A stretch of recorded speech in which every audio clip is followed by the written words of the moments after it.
sur les dossiers qui ne font pas grief. Donc c'est tout ce qui est notation de 5+ et supérieur, avec une homogénéité des documents qui sont demandés.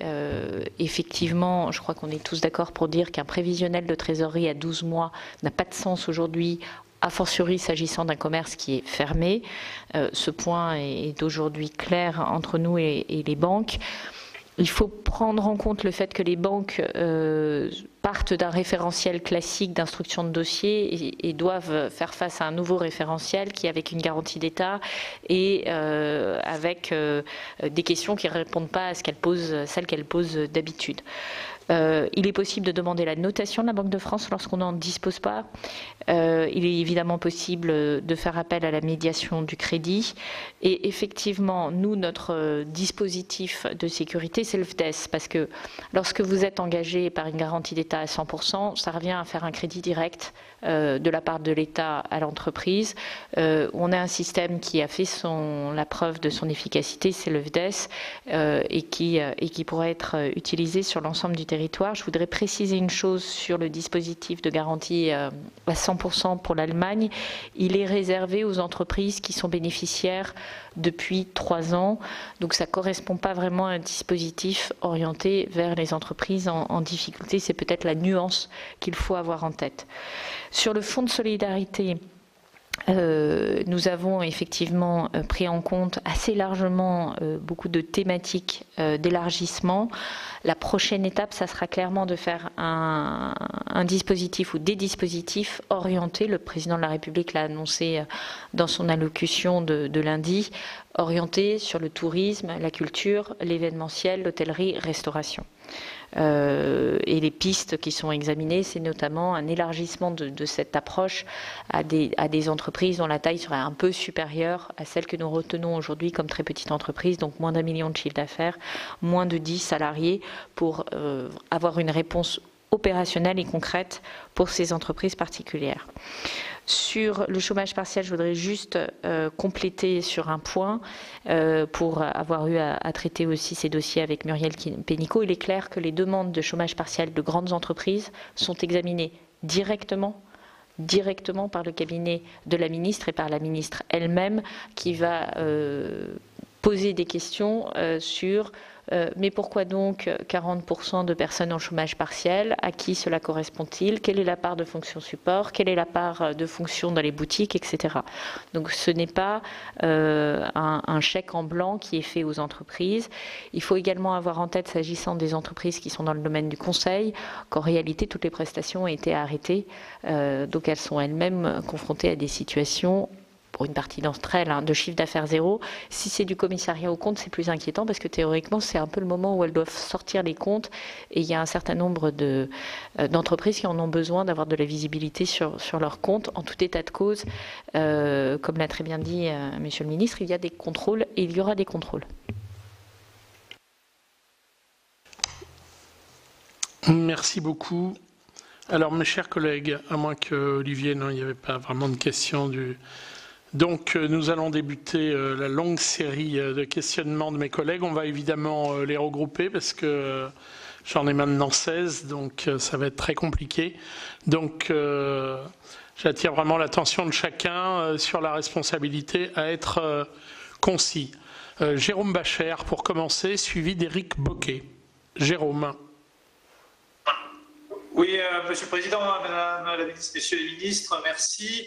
Je vais poser une question sur les primes, justement, pour Olivier Dussopt, parce que je n'ai pas tout compris dans l'histoire des 500 ou 2500 euros pour les Covid, suivant qu'on ait été soumis ou pas au Covid-19. Parce qu'aujourd'hui, quelques régions, certes, ont été soumises, mais demain, peut-être que toutes les régions mériteraient 1500, donc je n'ai pas forcément compris cette nuance. Mais au-delà de cette prime, je n'ai pas compris non plus la philosophie qui justifiait le passage pour le RSA à des primes ou pour les fonctionnaires d'État à des primes ou des collectivités locales.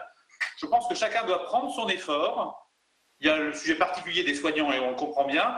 Je suis totalement d'accord sur le PLFR, les montants et l'esprit et la philosophie de manière générale, mais cette partie-là, découverte un peu au débeauté lundi soir par le président de la République, me laisse un peu pantois.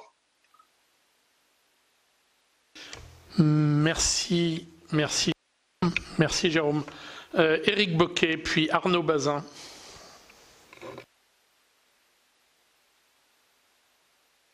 Éric Bocquet. Oui, bonsoir. Oui, on t'écoute, Éric. Bonsoir, messieurs les ministres, madame les ministres. Alors, ma question portera davantage sur un cadre un peu plus large que celui strictement parlant du PLFR. On aura l'occasion d'y revenir en commission et en séance la semaine prochaine. Non, ma question porte davantage sur le cadre européen et notamment le rôle de la BCE, ou que la BCE, à mon avis, pourrait avoir dans cette situation extrêmement grave. On voit bien que les chiffres qui sortent depuis quelque temps sur les baisses annoncées du PIB sont loin d'être stabilisés. Le déficit va exploser, c'est une évidence. Est-ce que la gravité de la situation, à mon avis, n'imposerait pas des mesures tout à fait exceptionnelles, des mesures non conventionnelles au niveau de la BCE? Est-ce qu'on n'a pas raté le coche à Bruxelles la semaine dernière? Est-ce qu'on n'est pas encore dans l'orthodoxie monétaire chère à nos partenaires? Je pense à l'Allemagne, je pense aux Pays-Bas, au Luxembourg, à l'Autriche par exemple. Et je veux mettre en contrepoint l'exemple de ce qui s'est passé au Royaume-Uni avec la Banque centrale britannique, qui va financer directement le Trésor dans cette crise afin de l'aider à affronter les ravages sanitaires et économiques.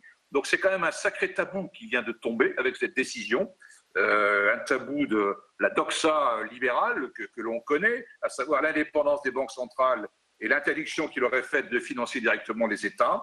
Le gouverneur de la Banque d'Angleterre avait tenu ce propos conforme à la doxa le 6 avril, et 3 jours plus tard, il annonce cette décision selon laquelle la Banque d'Angleterre va financer directement le Trésor britannique. La Réserve fédérale américaine a pris une décision analogue. Est-ce qu'il ne serait pas temps de redéfinir le rôle de la BCE dans cette crise dont on ne mesure pas encore tout à fait, à mon avis aujourd'hui, l'ampleur et la profondeur dans les mois et les années qui viennent? Merci. Merci Eric. Arnaud Bazin, puis Roger Carucci. Arnaud Bazin. Oui, merci Monsieur le Président, Madame, Messieurs les ministres.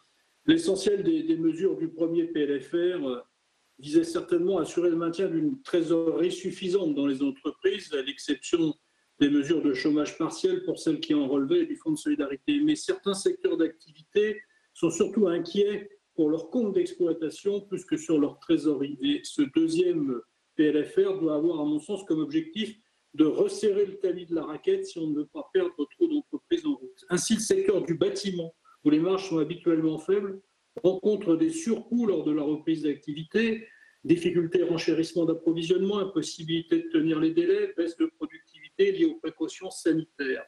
En matière de marché public, une ordonnance apporte des réponses. Avez-vous l'intention d'en généraliser les principes au marché privé, qui sont la plus grande part de l'activité des entreprises du bâtiment? D'autres petites entreprises présentent la particularité de devoir conserver leur main-d'œuvre avec une production nulle ou très limitée. Il y a beaucoup d'exemples, j'en citerai par exemple 2 sur des entreprises qui travaillent avec des animaux, les centres équestres ou les éleveurs de chiens. Là, il faut continuer à nourrir et entretenir les animaux. L'activité de plus discuter plus au Sénat, en commission et ailleurs. J'entends bien. Est-ce que vous pensez, vous, que la maladie, que l'État de la France peuvent attendre les états d'âme de tel ou tel? Qu'il n'y a pas une situation exceptionnelle, une situation d'urgence, que nous devons adapter nos lois aux besoins pour faire face à un déconfinement qui est compliqué, mais qui est nécessaire, et qu'on devrait avoir des susceptibilités de temps. C'est une situation exceptionnelle. Certes, le temps est contraint. Certes, on avance au pas de charge, mais il faut le faire. Alors, les élus locaux, ils sont consultés aujourd'hui. Il faut dire que le plan de déconfinement pèse largement aussi sur leurs épaules. Quels moyens faut-il pour les collectivités pour assumer une telle responsabilité? De nombreux maires disent déjà que pour eux, ils voient que ça va être très difficile. Quels moyens? Je ne comprends pas très bien votre question sur les moyens. Quelle est la question des moyens? Les collectivités disent qu'elles n'ont pas forcément les moyens, par exemple, d'équiper les personnels dans les écoles avec les masques, avec tous les moyens qui vont être nécessaires, c'est-à-dire plus de personnes, par exemple, dans les écoles pour accueillir des enfants en demi-groupe, pour faire l'étude, etc., dans le cas de l'école. Mais j'aimerais bien que tous les élus qui se battent tous les ans pour lutter contre les fermetures de classe, au moment où on les maintient, on les ouvre, aient la même ouverture d'esprit pour pouvoir le faire. Mais ça, c'est un aparté personnel. Ce que je veux dire par là, bien sûr, c'est difficile pour tout le monde. C'est difficile pour l'État, c'est difficile pour les départements, c'est difficile pour les régions, c'est difficile pour les particuliers, c'est difficile pour tout le monde.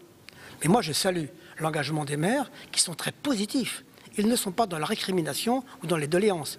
Ils sont dans l'engagement positif et ils veulent le faire. Et le meilleur moyen, pour répondre à votre question, eh bien, c'est aujourd'hui de faire en sorte qu'il y ait une cohérence, une concertation territoriale et que ce qu'on appelle, ce que déjà certains départements ont fait, qu'on fasse des comités départementaux de déconfinement qui associent le préfet, les services de l'État, la région, le département, les assemblées de maires, les EPCI, les établissements de coopération intercommunale et les parlementaires, faire des comités de déconfinement qui sont capables ensemble de trouver les solutions pour apporter aux élus les moyens dont ils ont besoin pour assurer ce déconfinement nécessaire.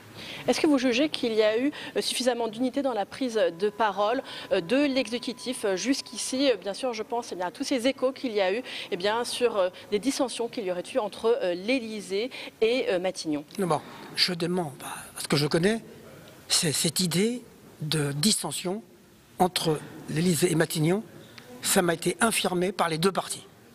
Je pense que c'est très... Je trouve que ce débat politico-politicien, au moment où nous affrontons une crise, où le gouvernement fait preuve de courage, associe l'ensemble des forces de ce pays, associe le Parlement, il le fera encore lundi, d'aller chercher aujourd'hui d'éventuelles polémiques entre l'Élysée et Matignon me paraît de nature indécente par ailleurs et choquante. Un mot enfin sur les intentions derrière ce déconfinement. Par exemple, on a largement entendu Jean-Michel Blanquer dire que le plus important pour lui, c'était la fracture sociale qu'il fallait pouvoir résorber. Mais vous entendez tous ceux qui disent non, le sentiment que l'on a, c'est surtout le retour au travail des parents auquel pense le gouvernement lorsqu'il pense au déconfinement des écoles. Et la preuve en est que ce sont d'abord les maternelles et les classes élémentaires qui sont envisagées. J'ai bien compris. Il vous est apparu aussi que ce sont les plus petits qui sont les moins vulnérables, sauf événements qu'on a évoqués aujourd'hui tout à l'heure au Covid. Bon. Notamment deuxième chose, la maladie Kawasaki. Il y a les raisons d'abord de la réinsertion sociale et scolaire des enfants qui est nécessaire, et surtout les tout petits. C'est nécessaire. Ensuite, il y a bien sûr l'impératif aussi, il y a l'impératif de la reprise du travail. Il y a tous les impératifs dans cette affaire. Mais vous savez, ceux qui trouvent aucune grâce à aucune des mesures de déconfinement serait bien incapable aujourd'hui de déconfiner la France et de la mener par là à sa perte. Donc moi, est-ce que vous avez vu l'opposition saluer une des mesures de déconfinement? Elle en a salué quelques-unes hier à l'Assemblée parce qu'elles étaient proposées aussi par les Républicains. Mais j'entends depuis 10 jours toutes les propositions de déconfinement qui sont faites être systématiquement détruites, critiquées, analysées de façon négative par l'opposition. Ça n'est pas une façon constructive de faire repartir notre pays. Est-ce que vous jugez, vous, enfin, que le Parlement parvient à fonctionner normalement sur cette période? Un certain nombre de sénateurs estiment qu'ils n'arrivent pas à faire leur travail de contrôle correctement.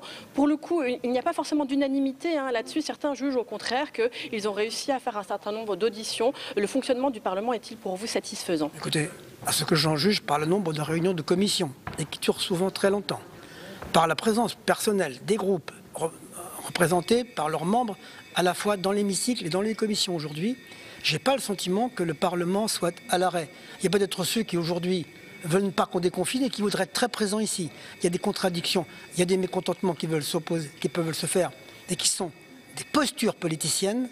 Je trouve que le moment n'est pas à la posture politicienne, il est plutôt au travail en commun.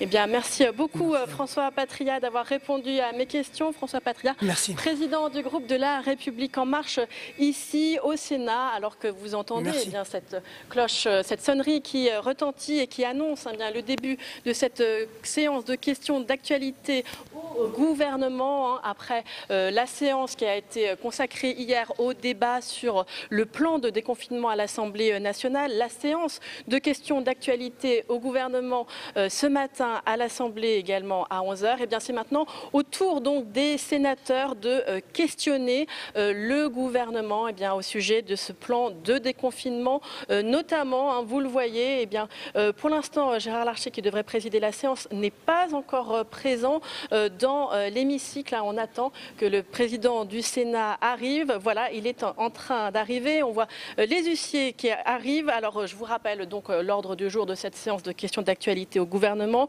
Il va y avoir une dizaine de questions de tous les groupes, beaucoup sur le plan de déconfinement, mais aussi sur des sujets très divers, sur le tourisme, la culture, mais aussi bien sûr sur cette question très épineuse des masques, du financement des masques. Et y en aura-t-il pour tout le monde et à quel prix seront-ils accessibles? Et puis, bien sûr, un certain nombre de questions qui seront adressées à Jacqueline Gouraud sur le rôle des collectivités, notamment dans la sortie de cette crise sanitaire. Voilà, vous le voyez, la cloche vient de sonner. Tout de suite, on prend la direction de l'hémicycle. Du jeudi 23 avril a été publié sur le site internet du Sénat. Nous n'avons pas reçu d'observation. Il n'y en a pas en séance. Il est donc adopté. Monsieur le Premier ministre, Mesdames et Messieurs les ministres, mes chers collègues, c'est avec tristesse que nous avons appris la disparition de notre ancien collègue Henri Weber. C'était le 26 avril dernier. Cet universitaire s'était passionné pour la politique depuis son adolescence. Une jeunesse très engagée dans les jeunesses communistes, puis les événements de mai 1968, il fut aussi cofondateur de la Ligue communiste. 1986, il rejoint le Parti socialiste, dont il fut longtemps secrétaire national. 1988, Henri Weber devint conseiller technique au cabinet de Laurent Fabius, alors président de l'Assemblée nationale, puis de 1991 à 1993, il participa comme chargé de mission au cabinet de Martin Malvy et du président Louis Mermaz. Ils étaient alors ministres en charge des relations avec le Parlement. Il fut maire adjoint de Saint-Denis en 1989, puis conseiller municipal de Dieppe en Seine-Maritime en 1995. Il fit d'ailleurs son entrée cette même année dans notre Assemblée comme sénateur du département de la Seine-Maritime. Au cours de ces 9 années de mandat sénatorial, Henri Weber, membre de la Commission des affaires culturelles, intervenait régulièrement dans les débats concernant des secteurs qu'il connaissait particulièrement. L'enseignement supérieur, la culture ou encore la communication et l'audiovisuel. Il paraît que son bureau témoignait de son érudition par le nombre de livres qu'il occupait. Son engagement européen le conduisit à siéger pendant 10 ans au Parlement européen, de 2004 à 2014.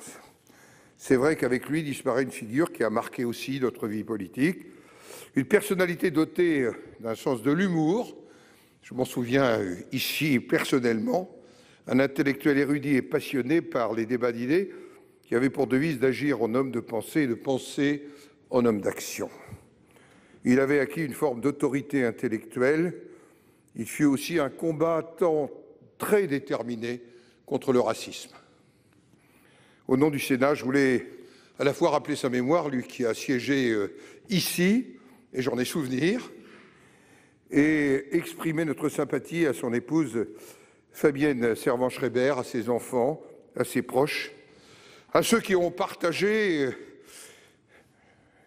sa vie dans le groupe socialiste et à ceux qui ont partagé ses engagements dans la diversité de ce qu'ils ont représenté par rapport à d'autres engagements dans d'autres diversités.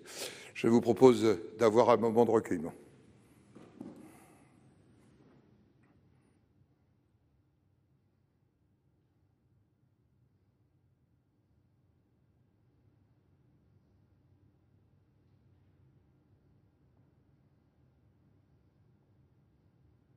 Je vous remercie.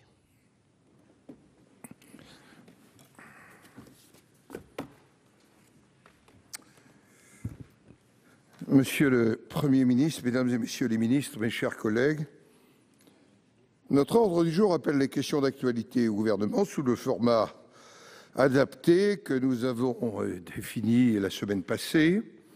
Notre séance se déroule dans les conditions de respect des règles sanitaires mises en place depuis le mois de mars. Je rappelle que l'hémicycle fait l'objet à chaque fois d'un travail de désinfection avant et après chaque séance. Vous serez attentifs à respecter les distances de sécurité, à respecter les règles d'entrée et de sortie. Le gouvernement sur le devant, les sénateurs sur le pourtour extérieur. Et je vous rappelle que la séance est retransmise en direct sur Public Sénat et notre site internet. Je donne la parole à notre collègue Rémi Féraud pour le groupe socialiste et républicain. Merci, Monsieur le Président, Monsieur le Premier ministre, Mesdames et Messieurs les ministres, chers collègues. Voilà donc le moment où nous devons dire à la France comment notre vie va reprendre. Ce sont vos mots, Monsieur le Premier ministre, et ils témoignent de la gravité du moment. Nous avons noté votre grande prudence pour procéder à un déconfinement sous conditions, par étapes et sur mesure selon les territoires. Nous sommes néanmoins très dubitatifs sur les modalités et les moyens mis en œuvre, et à cet égard, vous ne nous avez pas convaincus. Trop d'ambiguïté demeure. Même la question de la fourniture de masques à chaque Français, posée depuis des semaines, n'est toujours pas entièrement réglée. Et le flou sur la reprise de l'école inquiète les parents, les enseignants comme les maires. Les principes qui guident vos décisions en la matière ne sont d'ailleurs pas clairs et ne semblent pas être ceux de la réussite scolaire ni de l'égalité des chances entre les enfants. Quant à votre réponse à la crise sociale dramatique qui est devant nous, elle n'est pas, à notre avis, à la hauteur de la situation.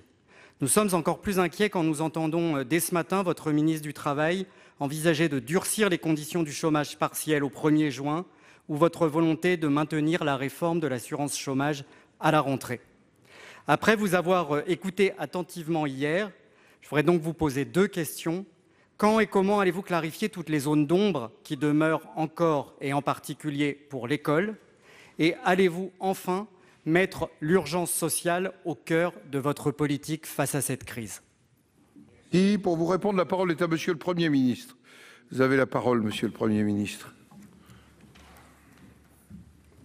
Merci, Monsieur le Président, Mesdames et Messieurs les sénateurs. Monsieur le sénateur, peut-être, Monsieur le Président, avant de répondre à la question que vient de me poser Monsieur le sénateur, un mot pour dire que, parce qu'il était élu de Seine-Maritime et parce que nous avions des amis communs, j'avais beaucoup d'estime et d'affection pour Henri Weber et que je m'associe aux propos que vous venez de tenir, Monsieur le Président. Monsieur le sénateur, vous me posez la question de l'esprit et de la méthode que nous allons utiliser pour progressivement sortir du confinement, pour progressivement faire repartir notre pays, confiné qu'il est, pour des raisons sanitaires que vous connaissez parfaitement. Je l'ai dit hier, je le redis aujourd'hui, et cet état d'esprit ne me quittera pas. Nous devons être à la fois prudents et résolus.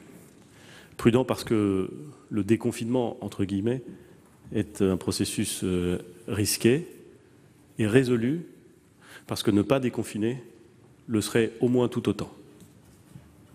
Nous sommes donc condamnés, d'une certaine façon, à avancer prudemment. C'est la raison pour laquelle j'ai indiqué hier dans mon propos que je tenais à ce que les opérations de déconfinement s'effectuent progressivement, avec un pas de temps qui permet, avant qu'une nouvelle étape soit franchie, de vérifier que les mesures qui ont été prises permettent de circonscrire l'évolution du virus. Prudence. Transparence également, d'ailleurs, pour dire effectivement quels sont les résultats des mesures qui ont été prises. C'est le premier aspect. Le deuxième aspect que j'ai évoqué hier, c'est celui d'une forme de différenciation, de territorialisation des mesures. Pour une raison qui m'apparaît évidente et qui, j'en suis certain, l'est tout autant dans votre esprit. Vous évoquez la question des écoles. J'ai indiqué hier quelle était la volonté du gouvernement. Permettre la réouverture progressive des écoles, en commençant par les préélémentaires et les primaires. Puis plus tard, dans les zones où cela est possible, les collèges. Et on verra à partir de début juin, le 31 mai pour le 2 juin, ce qu'il en est s'agissant des lycées. Je connais moins le moi je le connais un petit peu quand même, le territoire dans lequel vous avez été élu. Je connais bien le territoire dans lequel j'ai été moi-même élu. Je connais assez bien les écoles de la ville dont j'ai été le maire. Dans certaines écoles, les consignes que nous avons données pourront être mises en œuvre très facilement, parce que les locaux, le taux d'occupation de l'école, les investissements récents font qu'on pourra utiliser la totalité des locaux pour ne pas avoir des classes trop complètes, jamais plus de 15, pour permettre les mesures de distanciation physique dans toute la mesure du possible. Bref, pour que les choses s'organisent au mieux. Dans d'autres, ce sera plus difficile. C'est la raison pour laquelle nous avons plaidé pour cette différenciation, pour faire en sorte que, s'agissant des écoles, dans le cadre d'une doctrine générale, les maires, les directeurs d'école, les représentants de l'État puissent entamer ce dialogue en confiance et trouver les meilleures solutions pour que l'école reprenne. On peut ne pas être d'accord, monsieur le sénateur, sur la nécessité que l'école reprenne. Mais je vous le dis tout de go, nous voulons que l'école reprenne. Nous voulons que les enfants retrouvent le chemin de l'école. Et ensuite, il nous faut trouver de bonnes solutions pour que cela soit possible, en faisant évidemment extrêmement attention à tous les aspects liés à la sécurité sanitaire, bien entendu, mais en faisant en sorte que ce soit possible. Et il y aura donc une discussion locale, territoriale, entre les acteurs de terrain, qui vont pouvoir conjuguer leurs efforts pour faire en sorte que l'objectif qui est fixé dans cette stratégie nationale puisse être atteint. Alors vous nous dites, monsieur le sénateur, il y a du flou. Non, il y a une doctrine, et ensuite il va y avoir des applications. Et si vous voulez me faire dire que je n'ai pas dit hier, ou que je ne dirai pas aujourd'hui, l'ensemble des détails applicables partout en France, eh bien vous avez raison. Je ne peux pas dire l'ensemble des détails applicables partout en France. Je peux faire état d'une volonté, réouvrir les écoles. Je peux faire état de principes, ils ont été fixés et en détail par le gouvernement, des classes de 15, plusieurs possibilités offertes sur ce que pourront faire les élèves. Et ensuite, je vais faire confiance, et au fond, ça ne devrait choquer personne, aux directeurs d'école, aux maires et aux représentants de l'État. Monsieur le sénateur, si vous pensez qu'il y a une autre méthode pour battre une épidémie que de faire confiance à ceux qui sont au plus près du terrain et capables de prendre des mesures intelligentes compte tenu des objectifs qu'on leur fixe, je vous assure, monsieur le sénateur, je serais très heureux de la prendre, je serais très heureux de pouvoir en discuter avec vous. Mais c'est la méthode que nous avons retenue, avec prudence, avec progressivité, avec confiance. Monsieur Ferraud. Président, j'entends la réponse. Nous partageons la prudence face à la crise sanitaire. Il reste quand même très peu de temps pour lever les ambiguïtés sur les modalités de la reprise de l'école adaptée au territoire. Et surtout, vous ne m'avez pas répondu sur l'urgence sociale. Nous aimerions que sur ce point, vous ne soyez pas prudent, mais vous soyez résolu. Je vous remercie. Merci. La parole est à notre collègue Colette Mélot. Pour le groupe Les Indépendants République et Territoires, vous avez la parole. Merci, Monsieur le Président. Mesdames et Messieurs les ministres, mes chers collègues, je voudrais avant tout saluer cette date du 29 avril. Il y a 75 ans, les femmes étaient votées pour la première fois en France. Monsieur le ministre, plus de 20 000 de nos compatriotes ont été emportés par la pandémie de Covid-19. Pour lutter contre le virus et pour éviter qu'il ne fasse davantage de victimes, notre nation a fait bloc. Les soignants en première ligne n'ont pas fléchi. La deuxième ligne a tenu bon. Et la grande majorité de nos concitoyens a scrupuleusement observé les mesures barrières. Cette unité se révèle précieuse dans le combat contre la maladie. Elle le sera tout autant lors du déconfinement. La coopération de toutes les composantes de la société sera essentielle pour assurer la remise en marche de notre pays. Des baisses considérables d'activité de plusieurs administrations ont eu lieu durant le confinement. C'est le cas de la justice, aujourd'hui quasiment à l'arrêt, qui va devoir se mobiliser fortement pour faire face à d'importants retards. Certaines entreprises chargées de services publics, comme la Poste, ont également connu des difficultés péniblement ressenties par les usagers, mais en ce moment en voie d'amélioration. Nous avions également eu l'occasion d'alerter le gouvernement sur la nécessité de poursuivre la délivrance des permis de construire afin de ne pas mettre en péril la reprise des chantiers au jour du déconfinement. Sur ce point, nous avons été entendus. Cependant, Nous continuons d'être sollicités par des entrepreneurs dont l'activité est suspendue par l'absence de décision de l'administration. C'est notamment le cas des chantiers de rénovation énergétique. Les contrôles de qualité qui doivent être relancés par l'administration pour permettre leur financement via les certificats d'économie d'énergie sont à l'arrêt. Ce blocage bien réel n'est qu'un exemple parmi d'autres qui risque d'entraver le redémarrage de notre économie.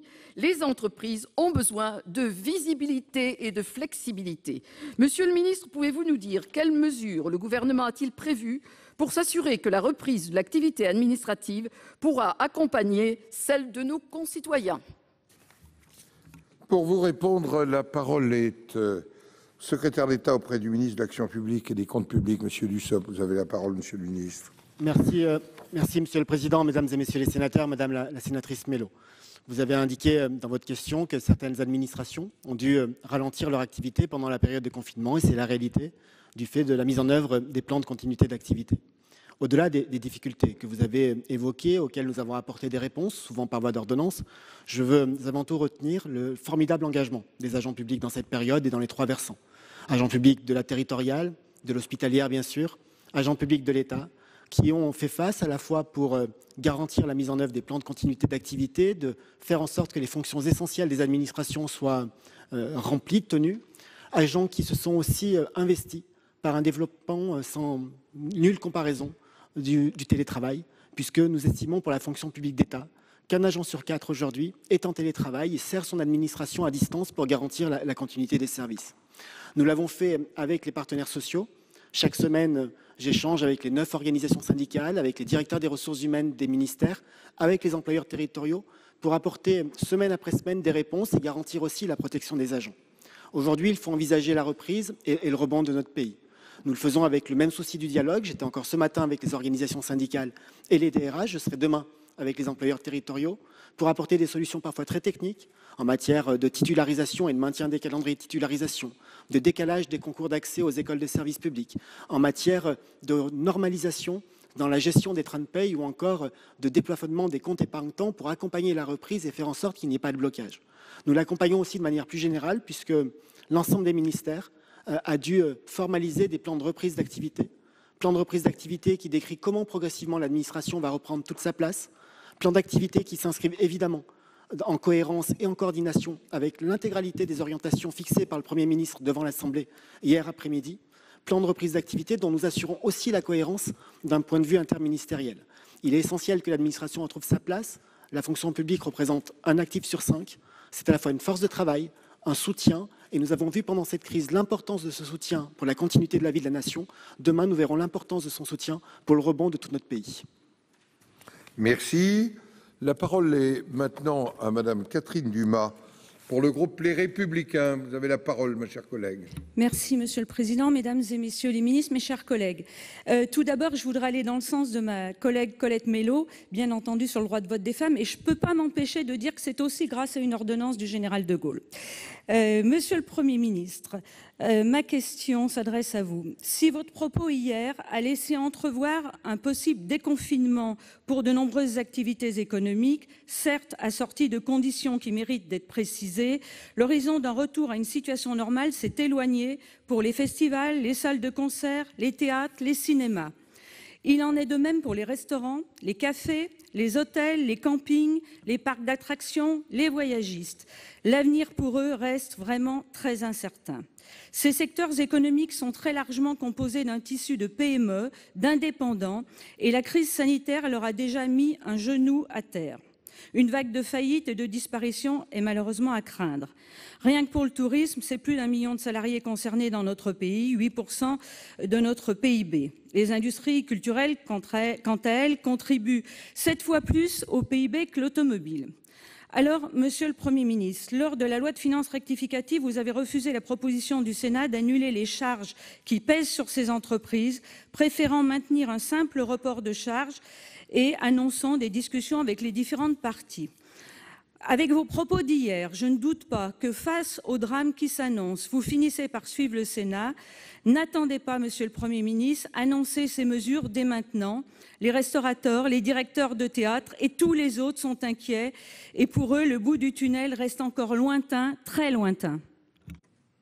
Pour vous répondre, la parole est au secrétaire d'État auprès du ministre de l'Europe et des Affaires étrangères, Monsieur Jean-Baptiste Lemoyne. Vous avez la parole. Monsieur le Président, Mesdames et Messieurs les sénateurs, Madame la sénatrice, c'est clair, la situation est grave pour le secteur du tourisme, de la culture, des sports. Pour le tourisme, on est à moins 100% quasiment d'activité. Et il est clair que face à cette situation, eh bien, la réponse du gouvernement, elle a été rapide, elle a été massive. D'une part, avec l'activité partielle qui a été utilisée par la plupart des entreprises du secteur, avec les prêts garantis par l'État, nous en sommes à 4,7 milliards d'euros pour le secteur du tourisme. C'est dire que les acteurs se sont emparés de cet outil. Et le président de la République a été très clair. Il a évoqué lors de son allocution du 13 avril l'annulation, l'exonération de charges pour les acteurs du secteur du tourisme en particulier.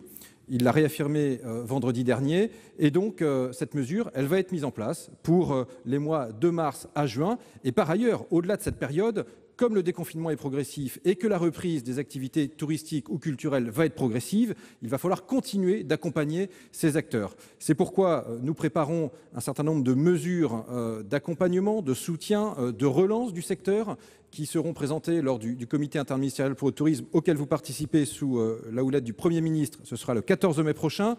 J'étais à l'instant avec la Caisse des dépôts, la Banque des territoires et la BPI, où justement nous évoquons un certain nombre de mesures de financement, de mesures d'investissement, de mesures d'ingénierie. Et je peux vous dire que nous serons aux côtés de ces acteurs du tourisme, de ces hôteliers, de ces restaurateurs, de celles et ceux qui ont créé un certain nombre de parcs historiques, de loisirs. Tout simplement parce que c'est parfois l'héritage de générations qui se transmettent à d'autres générations. Ce sont des maisons ou ce sont des créateurs. Eh bien, c'est très simple. Ils font le rayonnement de la France, ils sont la France et nous serons toujours à leur côté. Madame Dumas. Merci, Monsieur le Ministre. J'ai bien noté votre réponse. N'oubliez pas les acteurs culturels, même s'ils ne relèvent pas de votre portefeuille. Il est notre devoir, ici au Sénat, de relayer la détresse de ces professionnels qu'on empêche aujourd'hui de travailler et de leur apporter une lueur d'espoir. J'ajoute aussi, comme élu de Paris, j'y attache beaucoup d'importance. J'y suis particulièrement sensible, alors que la mairie de Paris, à ce jour, n'y accorde aucun intérêt. Merci beaucoup. La parole est à notre collègue Jean-Marie Bockel pour le groupe de l'Union centriste. Madame la garde des Sceaux, des annonces du Premier ministre hier à l'Assemblée nationale, on ne peut que se féliciter de la confiance que le gouvernement accorde au territoire pour mener au mieux le déconfinement. Cela passe, on en a conscience aussi, par la responsabilité des collectivités territoriales dans un nécessaire climat à la fois de partenariat et de confiance entre elles et l'État. Il reste néanmoins beaucoup de points en suspens, vous le savez. Je pense particulièrement aujourd'hui à la responsabilité personnelle, y compris pénale, des employeurs dans le cadre du déconfinement. Alors que le travail doit reprendre, tous se mobilisent, les employeurs du privé, y compris les PME, du monde associatif, mais aussi les employeurs du public, et en particulier les collectivités territoriales et les maires.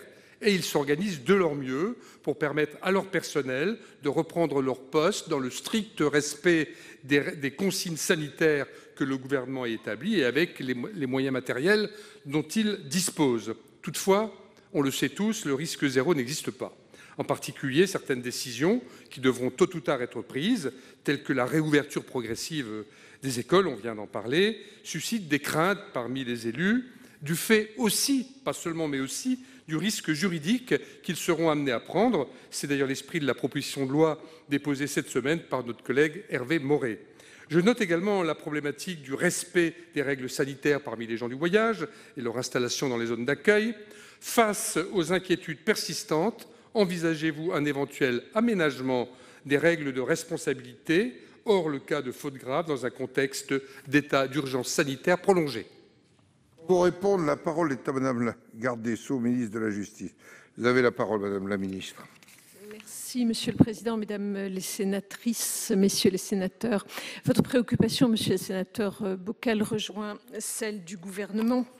Il serait en effet inconcevable qu'élus locaux ou entrepreneurs, employeurs privés qui s'engagent dans la reprise le fassent avec la crainte de voir leurs responsabilités juridiques engagées.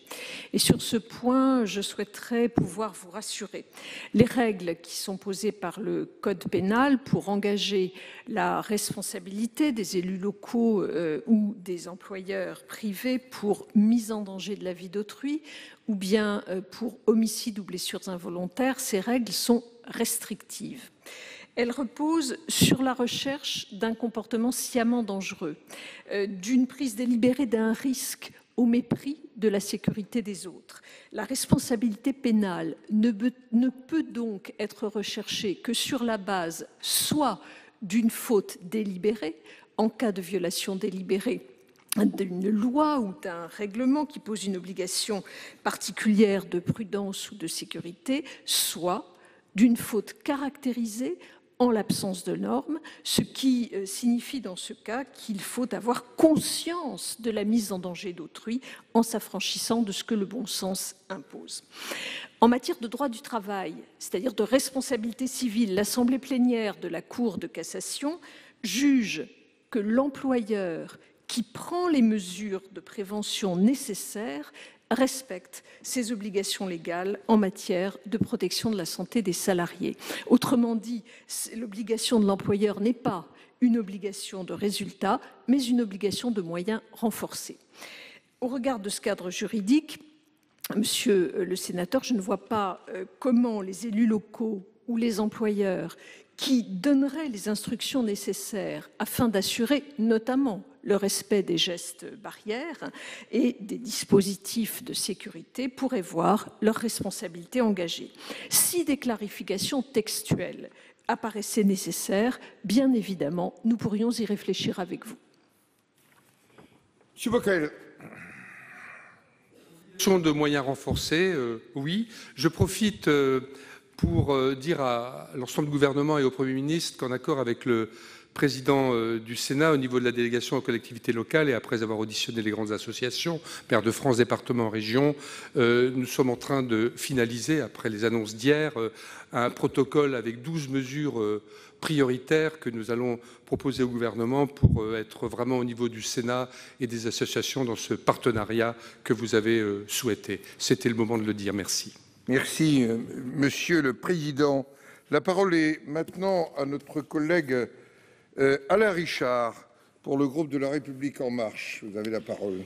Monsieur le Président, Monsieur le Ministre de l'Éducation nationale, parmi les objectifs majeurs du grand plan de déconfinement, bien sûr, se présente au centre la première étape de la reprise de l'enseignement public et de l'enseignement du service public de l'enseignement, plus exactement, dans l'école élémentaire. Donc, 7 millions d'élèves et leurs familles et 350 000 professeurs.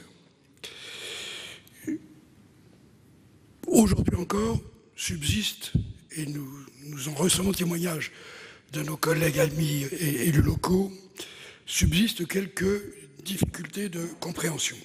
Et donc je souhaiterais beaucoup que vous puissiez nous répondre de façon précisément sur 3 points.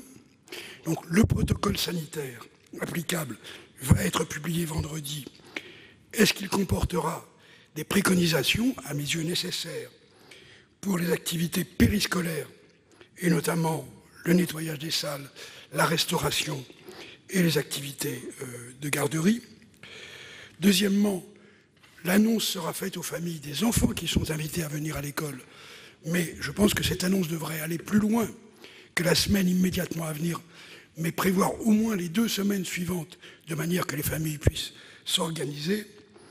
Et enfin, pour chaque commune, dans chaque école, il faut que l'Éducation nationale communique aux maires gestionnaires le nombre de salles où va se dérouler l'enseignement ou d'autres activités et les horaires sur lesquels vont se dérouler les activités, puisque pour que le service soit opérant, il faut évidemment une collaboration organisée avec les collectivités territoriales, lesquelles ont aussi un ensemble de mesures complexes à prendre, notamment de mouvements de personnel, de préparation méthodologique des nouveaux process. Donc il faut que nous soyons au clair. On a souvent apprécié dans cette maison, Monsieur le ministre, la netteté de votre propos, elle sera particulièrement bienvenue aujourd'hui. Pour répondre, la parole est au ministre de l'Éducation nationale et de la jeunesse, M. Blanquer.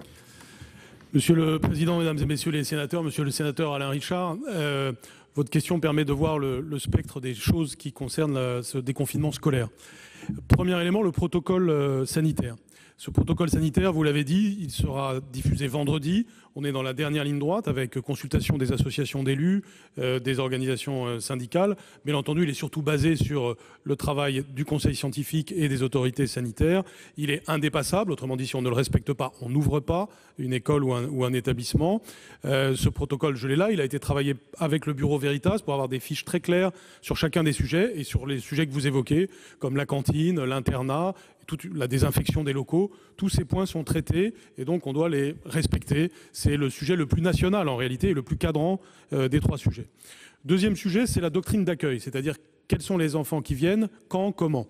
Et ceci suppose, vous l'avez dit, une communication avec les familles.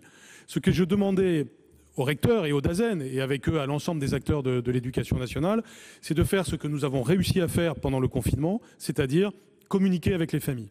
Très en amont du 11. Dès que l'on commence à avoir une organisation locale définie, et on a vu dans le propos du Premier ministre que c'était une organisation spécifique à chaque fois, eh bien, l'école et la famille communiquent, notamment pour savoir si la famille souhaite envoyer l'enfant à l'école. Si ce n'est pas le cas, c'est un enseignement à distance qui se réalise, car l'instruction est obligatoire, même à distance, soit tout simplement pour voir quel est l'emploi du temps de l'enfant et comment les choses s'organisent. Cette communication entre les acteurs est fondamentale, et notamment entre l'école et la famille. Et puis, en troisième lieu, il y a une doctrine pédagogique et éducative. Sur le plan pédagogique, on est au cœur de la compétence de l'éducation nationale, mais sur le plan éducatif, c'est aussi avec les communes. Et sur l'ensemble de ces sujets, le dialogue commune-école est fondamental, vous l'avez dit. Et là, bien entendu, c'est de la co-construction avec les maires qui se réalise sur tous les aspects pratiques comme ceux que vous avez mentionnés, c'est-à-dire par exemple le nombre de salles disponibles, mais aussi pour évaluer ensemble le nombre d'enfants qui viennent, l'organisation générale, la coopération complète qui doit exister entre l'éducation nationale et les communes. Je dois dire qu'avec les associations d'élus, avec qui nous avons encore parlé ce matin avec le Premier ministre, le climat est à la confiance et le climat est à la co-construction. Merci. La parole est de notre collègue Ronan Dantec pour le groupe du Rassemblement démocratique et social européen. Vous avez la parole. Oui, merci Monsieur le Président. Mesdames et Messieurs les ministres, chers collègues, hier à l'Assemblée nationale, le Premier ministre a présenté les grandes règles du déconfinement progressif de notre pays en insistant sur l'absolue nécessité d'un strict respect jusqu'au 11 mai du cadre actuellement fixé et sur l'application tout aussi stricte après cette date d'un ensemble de gestes barrières qui en appellent à la responsabilité et au civisme de chacun. Le groupe RDSE partage globalement le plan présenté qui correspond à une analyse lucide, nourrie d'avis scientifiques sur l'extrême gravité de cette crise unique dans notre histoire. Nous saluons la volonté de l'État de s'appuyer sur les collectivités territoriales dans sa mise en œuvre en reconnaissant la diversité des situations. Il est bien trop tôt pour tirer des enseignements définitifs de la période que nous vivons, mais probablement arriverons-nous à la conclusion que nous ne sommes efficaces que lorsque les deux puissances publiques que sont l'État et les collectivités arrivent parfaitement à se coordonner. Certains points de ce plan nécessitent encore des précisions, d'où cette question avec deux interrogations précises concernant les masques. Madame la ministre, la phrase du Premier ministre disant hier que des masques seront disponibles pour les collégiens, je cite, nous avions été attentifs, qui n'auraient pas réussi à s'en procurer, nous a surpris et mérite explication. Première question donc, est-ce à dire que pour nombre de familles, ces masques seront à leur charge ? Un collégien prenant les transports publics pourrait avoir besoin de 4 masques pour une journée complète, ce qui se traduirait par une dépense pour une famille, avec les masques des parents, de plusieurs dizaines d'euros par mois, et ce pendant potentiellement de nombreux mois. Si nous avons bien compris que les CCAS et les associations pourraient intervenir pour les personnes en situation de précarité, l'État a-t-il prévu une aide pour les ménages salariés modestes pour qui cet achat représentera une charge importante au risque de l'utilisation de masques périmés ou ne répondant pas aux normes ? Cette aide pourrait par exemple prendre la forme d'une réévaluation de la prime d'activité et ainsi être facilement distribuée par les CAF. Pour vous répondre, la parole est à Monsieur le Premier ministre. Merci Monsieur le Président, Mesdames et Messieurs les sénateurs. Monsieur le sénateur, merci de cette question. Je voudrais apporter la réponse la plus claire possible à la question que vous avez posée et une une réponse à une question que vous n'avez pas posée, mais à laquelle vous avez sûrement tellement pensé qu'il me semble nécessaire de pouvoir préciser les choses en la matière. Et oui, écoutez, hein, comme disait l'autre, c'est pas votre question, mais c'est quand même ma réponse. Vous avez un célèbre prédécesseur, Monsieur le Premier ministre. J'en ai beaucoup, Monsieur le Président.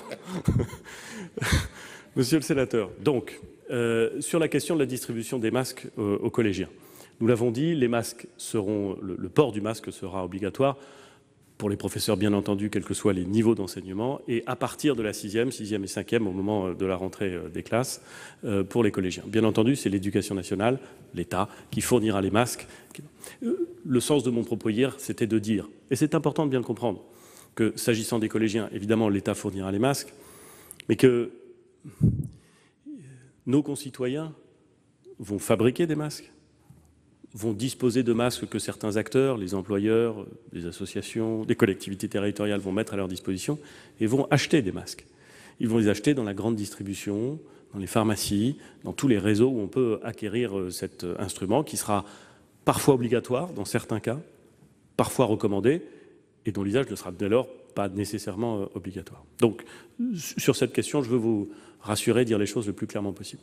Sur la question que vous avez failli poser, et à laquelle je tiens à répondre, qui était déjà contenue dans mon discours d'hier, mais je n'ai pas forcément été suffisamment précis, où je veux aller peut-être encore un peu plus loin que ce que j'ai dit hier, c'est-à-dire l'accompagnement par l'État des collectivités territoriales qui vont faire l'acquisition de masques pour aider à fournir l'ensemble de notre population en masques à compter du 11 mai. J'ai indiqué hier que pour encourager cette acquisition générale de masques, dès lors que nous avions la certitude que nous pouvions équiper les soignants dans la durée, l'État s'engageait à rembourser ou à accompagner les collectivités à hauteur de 50% des masques qu'ils achèteraient dans le cadre d'un prix de référence, à compter du moment où je faisais cette annonce. Mais après avoir écouté ce matin les associations d'élus locaux que nous avons rencontrées avec beaucoup des membres du gouvernement, après les avoir entendus développer un certain nombre d'arguments, je crois qu'il est plus juste d'étendre ce dispositif à toutes les commandes de masques passées depuis que le Président de la République a évoqué la date du 11 mai. Parce que dès lors que le Président de la République évoque le 13 avril, la date du 11 mai, il me semble que toutes les commandes qui ont été passées par les collectivités territoriales à partir du 13 avril doivent bénéficier du même accompagnement et du même encouragement, je dirais, que celui que l'État proposait hier par ma voix, hier à la tribune. Donc, voilà, les choses sont claires. S'agissant des collégiens, l'État fournira. Et s'agissant de l'ensemble des commandes passées par les collectivités territoriales pour équiper les populations de masques, l'État accompagnera pour les commandes qui sont passées à compter du 13 avril. Merci, Monsieur le Premier ministre. La parole est maintenant à notre collègue Pascal Savoldelli pour le groupe communiste républicain citoyen et écologiste. Vous avez la parole. Merci, Monsieur le Président. Monsieur le Ministre, mes chers collègues, une question mérite d'être posée.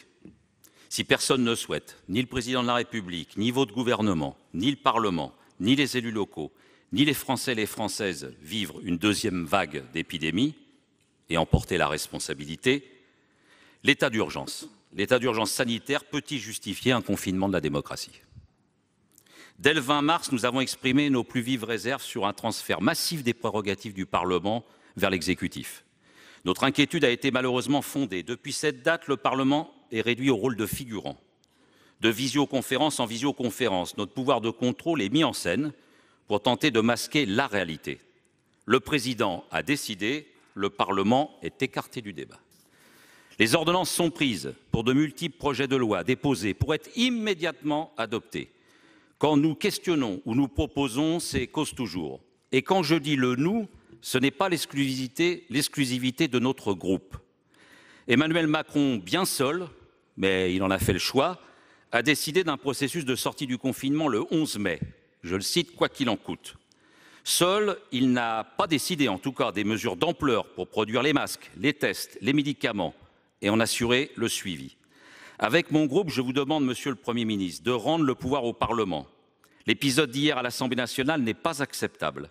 La mission de représentation nationale n'est pas de seulement formuler un accord ou un désaccord, sauf à poser la question de confiance. Alors confiance ou défiance? Confiance ou défiance pour la prise en compte de propositions exprimées ici et sur tous les bancs. Monsieur le Premier ministre, nous vous demandons de considérer la démocratie comme une ordonnance face à l'épidémie jusqu'à sa fin, en acceptant le débat avant les décisions. Vous ne pouvez pas proroger ainsi vos pleins pouvoirs jusqu'à la fin juillet. Monsieur le Premier ministre, c'est avec la démocratie et grâce à elle que nous gagnerons tous ensemble la bataille contre le Covid-19. Pour vous répondre, la parole est à Monsieur le Premier ministre. Merci Monsieur le Président, Mesdames et Messieurs les sénateurs. Monsieur le sénateur. Donc selon vous, nous aurions renoncé à la démocratie. Le gouvernement ne serait pas présent quand les parlementaires lui posent des questions. Il ne répondrait pas présent lorsque les commissions permanentes de l'Assemblée nationale ou du Sénat lui demandent de venir et de dire des choses, et parfois de travailler et d'exposer des hypothèses lesquelles ne sont pas retenues. Le Premier ministre et les membres du gouvernement ne répondraient pas aux demandes des missions d'information constituées dans telle ou telle assemblée. La vérité, monsieur le sénateur, c'est que depuis le début de cette crise sanitaire, le gouvernement a répondu à toutes les demandes formulées par le Sénat et par l'Assemblée nationale, que nous transmettons, et monsieur le président du Sénat le répète souvent et je l'en remercie, toutes les mesures, y compris celles qui ne relèvent absolument pas du domaine législatif, toutes les mesures qui sont prises dans l'application de l'état d'urgence sanitaire aux deux assemblées afin de faire en sorte, et c'est bien naturel, que l'information soit complète sur les mesures qui sont prises. Que la création de l'état d'urgence sanitaire, monsieur le sénateur, n'est pas le fait du gouvernement, elle est le fait d'une loi qui a été discutée, qui a été débattue et qui a été approuvée. Vous avez parfaitement le droit, monsieur le sénateur, d'avoir voté contre ou de voter contre. C'est très respectable. Mais ce n'est pas parce que vous avez voté contre que votre vote commande l'ensemble de la représentation nationale et des deux assemblées. Il se trouve que l'Assemblée nationale et le Sénat ont considéré que cet état d'urgence sanitaire était nécessaire. Il se trouve qu'ils ont débattu et ajouté un certain nombre de dispositions. Et là où je trouve que c'est un peu curieux pour un sénateur, je vous le dis très franchement, monsieur le sénateur, que c'est un peu curieux pour un sénateur de formuler la question que vous venez de formuler, c'est que le projet de loi sur l'état d'urgence sanitaire a été très largement discuté dans cet hémicycle, très largement corrigé, amélioré, je veux bien dire tous les mots que vous voudrez, pour justement limiter au plus près les compétences du gouvernement. Vous vous en souvenez parfaitement, il s'agissait non pas d'avoir une habilitation générale, mais de fixer du premièrement, deuxièmement, troisièmement jusqu'au neuvièmement l'ensemble des compétences que le Parlement acceptait que le gouvernement puisse faire usage. Donc, pardon monsieur le sénateur, mais soit ce que vous faites ne sert à rien, soit ce que vous faites sert à quelque chose. Or, ce que vous faites sert à quelque chose. Il a amélioré la loi sur l'état d'urgence sanitaire. Ah non, attendez, je vous réponds. L'état d'urgence sanitaire a été travaillé et amélioré grâce au Parlement et c'est nous qui appliquons la loi quand il faut l'appliquer et je trouve que ça parfaitement naturel. Sur la prorogation et sur l'ensemble des mesures à prendre, nous viendrons devant le Parlement discuter des mesures à prendre pour participer au déconfinement, pour le cas échéant proroger en effet cet état d'urgence sanitaire, pour vérifier à quelles conditions il doit l'être et avec quel type de contrôle. Nous ne vivons pas des temps normaux, monsieur le sénateur. Si on pense que l'arsenal juridique préexistant permettait de régler la question de l'état d'urgence sanitaire, alors il faut le dire. Mais je constate que le Parlement, le gouvernement ont fait un choix différent. Et je respecte pour ma part, en tant que Premier ministre, tout ce que dit la loi et tout ce que dit le Parlement. Vous ne pouvez pas me demander d'aller au-delà. Voilà.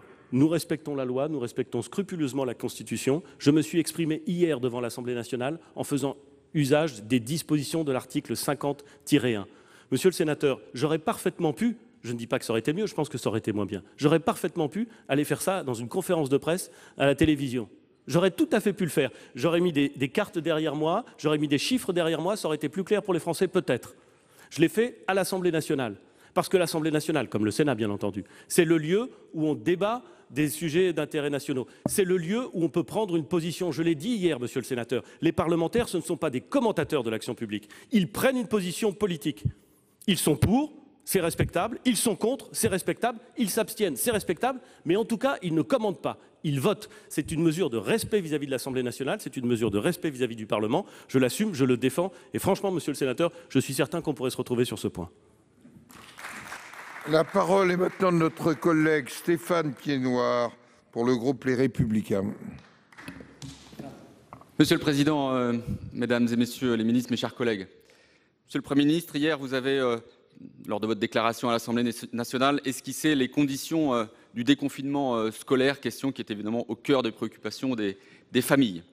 Après une communication, il faut bien le dire, quelque peu cacophonique de la part de l'exécutif sur le sujet, vous avez en quelque sorte relativisé l'importance du 11 mai que d'autres avaient fixé comme un objectif. Jamais, sur notre territoire national, jamais nos écoles avaient été fermées, même en période de guerre. Et donc je mesure l'ampleur de la tâche qui est la vôtre durant cette période si délicate que nous connaissons. Je ne vous ferai donc pas l'affront, ni le plaisir d'ailleurs, de me ranger dans le camp de ceux qui connaissent ou qui prétendent connaître l'ensemble des solutions d'emblée, comme vous avez pu le signaler hier.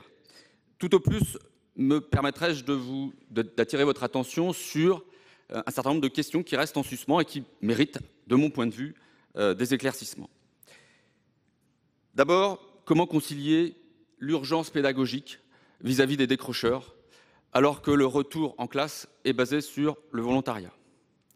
Ensuite, alors que nos professeurs sont très largement mobilisés, comment assurer une présence en cours et en même temps continuer l'enseignement à distance pour ceux qui n'auront pas repris le chemin de l'école, sur la base du volontariat?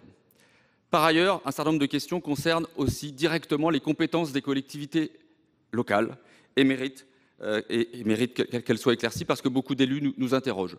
Quelles sont les préconisations du gouvernement concernant la restauration scolaire, les transports scolaires, les activités périscolaires?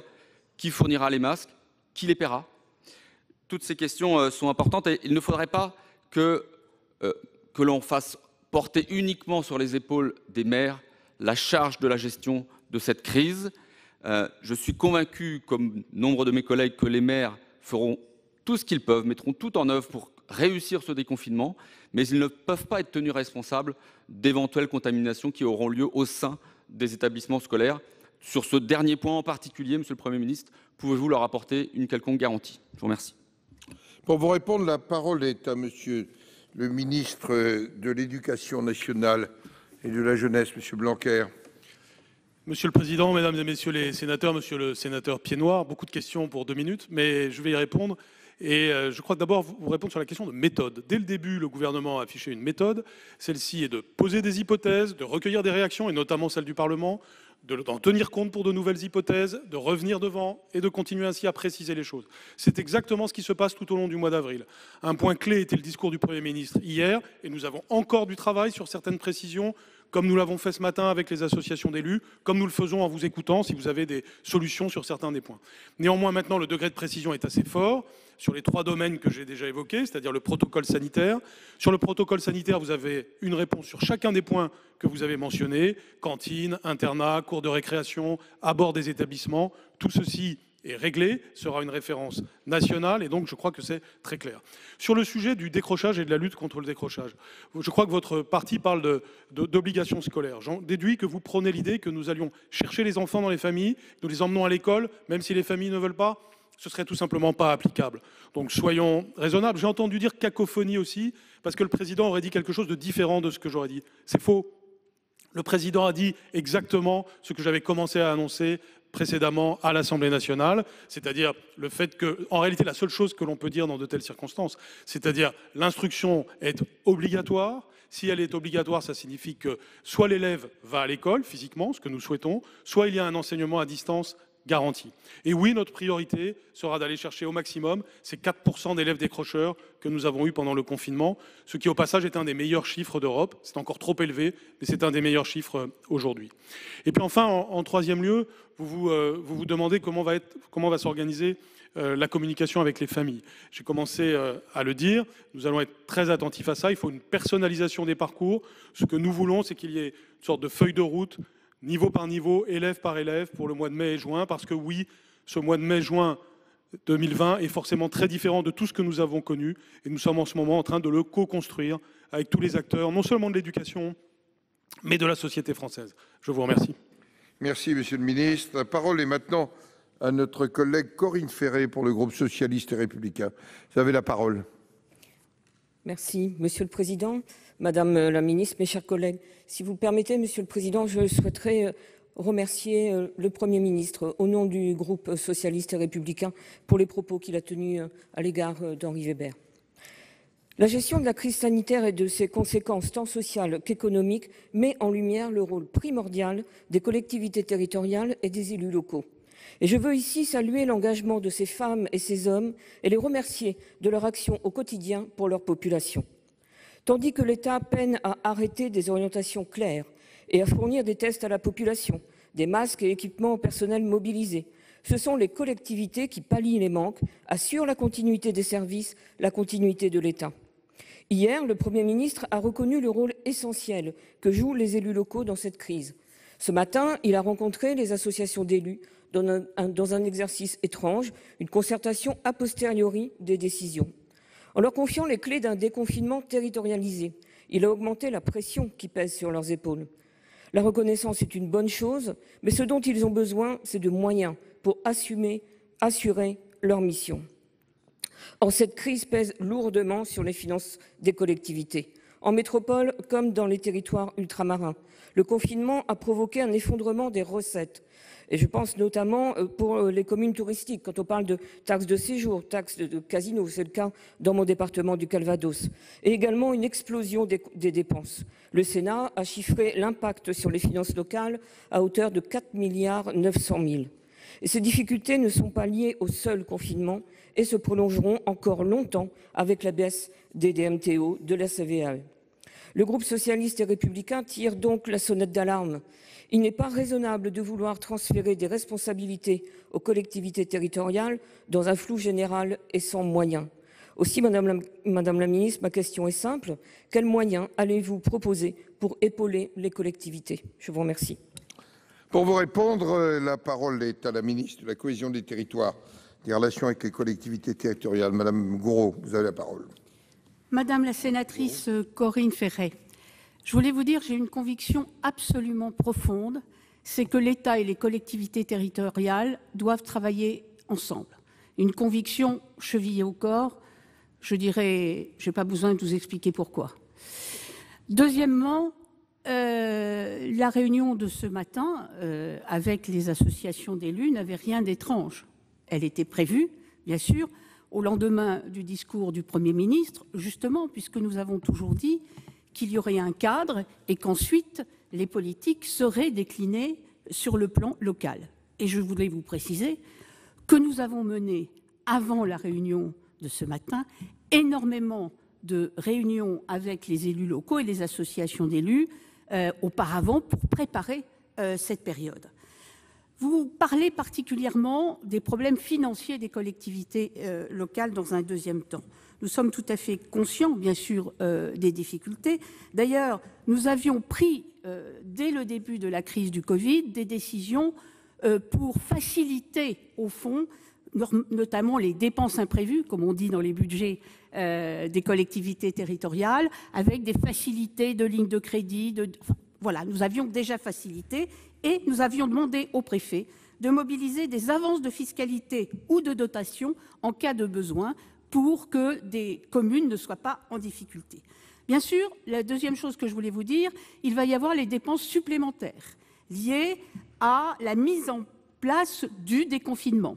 Et nous le savons, le Premier ministre vient d'abord d'expliquer ou d'apporter une réponse avec les masques, il y en aura d'autres, et nous travaillons avec le ministre du Budget et mon collègue Sébastien Lecornu, nous travaillons à ce que ces dépenses soient bien identifiées. Et puis enfin, il y a à plus long terme, bien évidemment, les difficultés que pourront connaître les collectivités locales, soit par dépenses supplémentaires, comme je viens de le dire, mais soit aussi par manque de recettes. Et nous avons déjà identifié les communes touristiques, les communes ultramarines, les DMTO pour les départements, etc.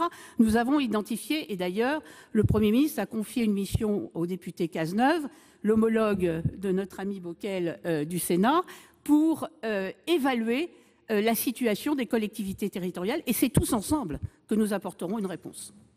Merci, Madame la Ministre. La parole est maintenant Madame la Présidente Valérie Létard pour le groupe de l'Union centriste. Vous avez la parole, ma chère collègue. Merci, Monsieur le Président, Mesdames, Messieurs les ministres, mes chers collègues. Ma question s'adresse à Madame Amélie de Montchalin, secrétaire d'État chargée des Affaires européennes. Déjà affaiblie par le Brexit avant l'éclatement de la crise sanitaire, l'Union européenne peut-elle être aujourd'hui une victime collatérale du Covid-19 ? Alors que nous avons plus que jamais besoin de l'Union européenne, les problèmes européens semblent devant nous. Intransigeance des pays du Nord pour une solidarité européenne davantage intégrée.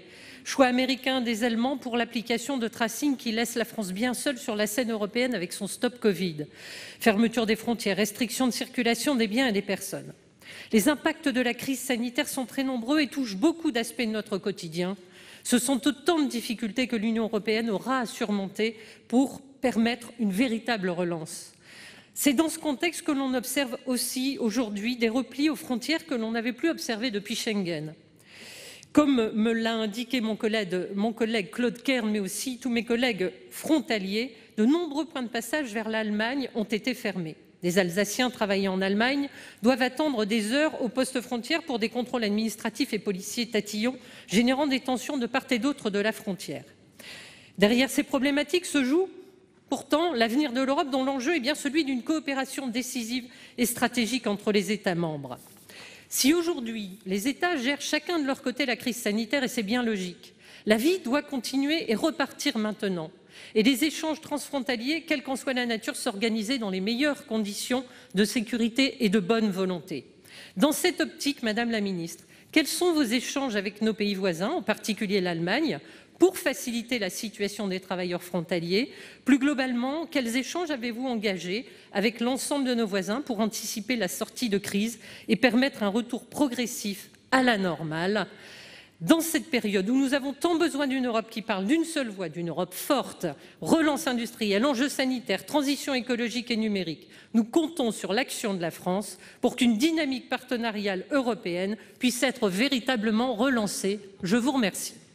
On va répondre. La parole est à la secrétaire d'État chargée des Affaires européennes, Madame de Montchalin. Vous avez la parole, Madame la Ministre. Merci, Monsieur le Président, Mesdames et Messieurs les sénateurs et Madame la sénatrice Valérie Létard. Effectivement, nos concitoyens des territoires frontaliers ne peuvent pas et ne seront pas les oubliés du déconfinement.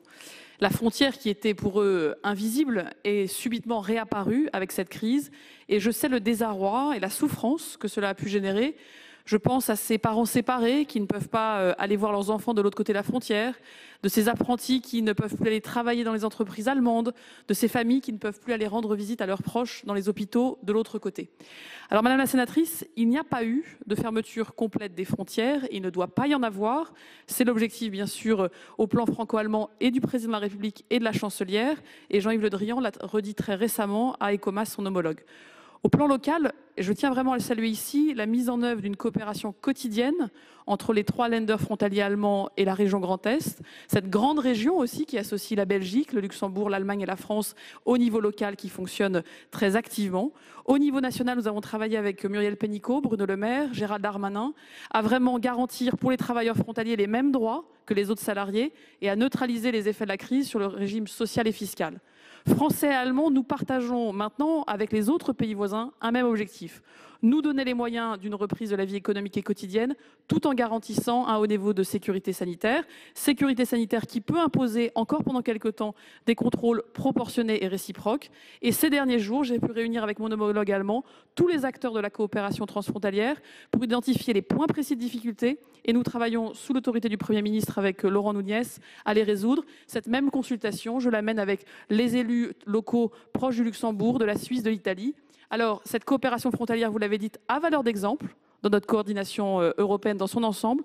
Et la France et l'Allemagne ont une responsabilité partagée dans cette relance, être le moteur du consensus européen aujourd'hui pour la reprise économique, mais également demain pour renforcer notre autonomie stratégique européenne, clé, comme vous l'avez dit, face à cette crise dont nous devons sortir ensemble et debout. Merci. Mes chers collègues, les conclusions adoptées par la conférence des présidents réunis ce jour sont consultables sur notre site et en l'absence d'observation, je les considère comme adoptées. Je vous rappelle que les prochaines questions d'actualité au gouvernement auront lieu le mercredi 6 mai à 15h. Vous remercions, Monsieur le Premier ministre, Mesdames et Messieurs les ministres. Je vais, mes chers collègues, lever la séance. Notre prochaine séance aura lieu le lundi 4 mai à 14h30 pour la déclaration du gouvernement en application de l'article 50-1 de la Constitution, suivi d'un débat et d'un vote relatif à la stratégie nationale du plan de déconfinement dans le cadre de la lutte contre l'épidémie de Covid-19. La séance est donc levée. Chacun observera bien les règles que notre questeur délégué a rappelées en conférence des présidents. Et je le remercie. Et il sera utile que les présidents de groupe les fassent partager, ces règles, pour la poursuite de la sortie du confinement au Sénat. Je vous remercie.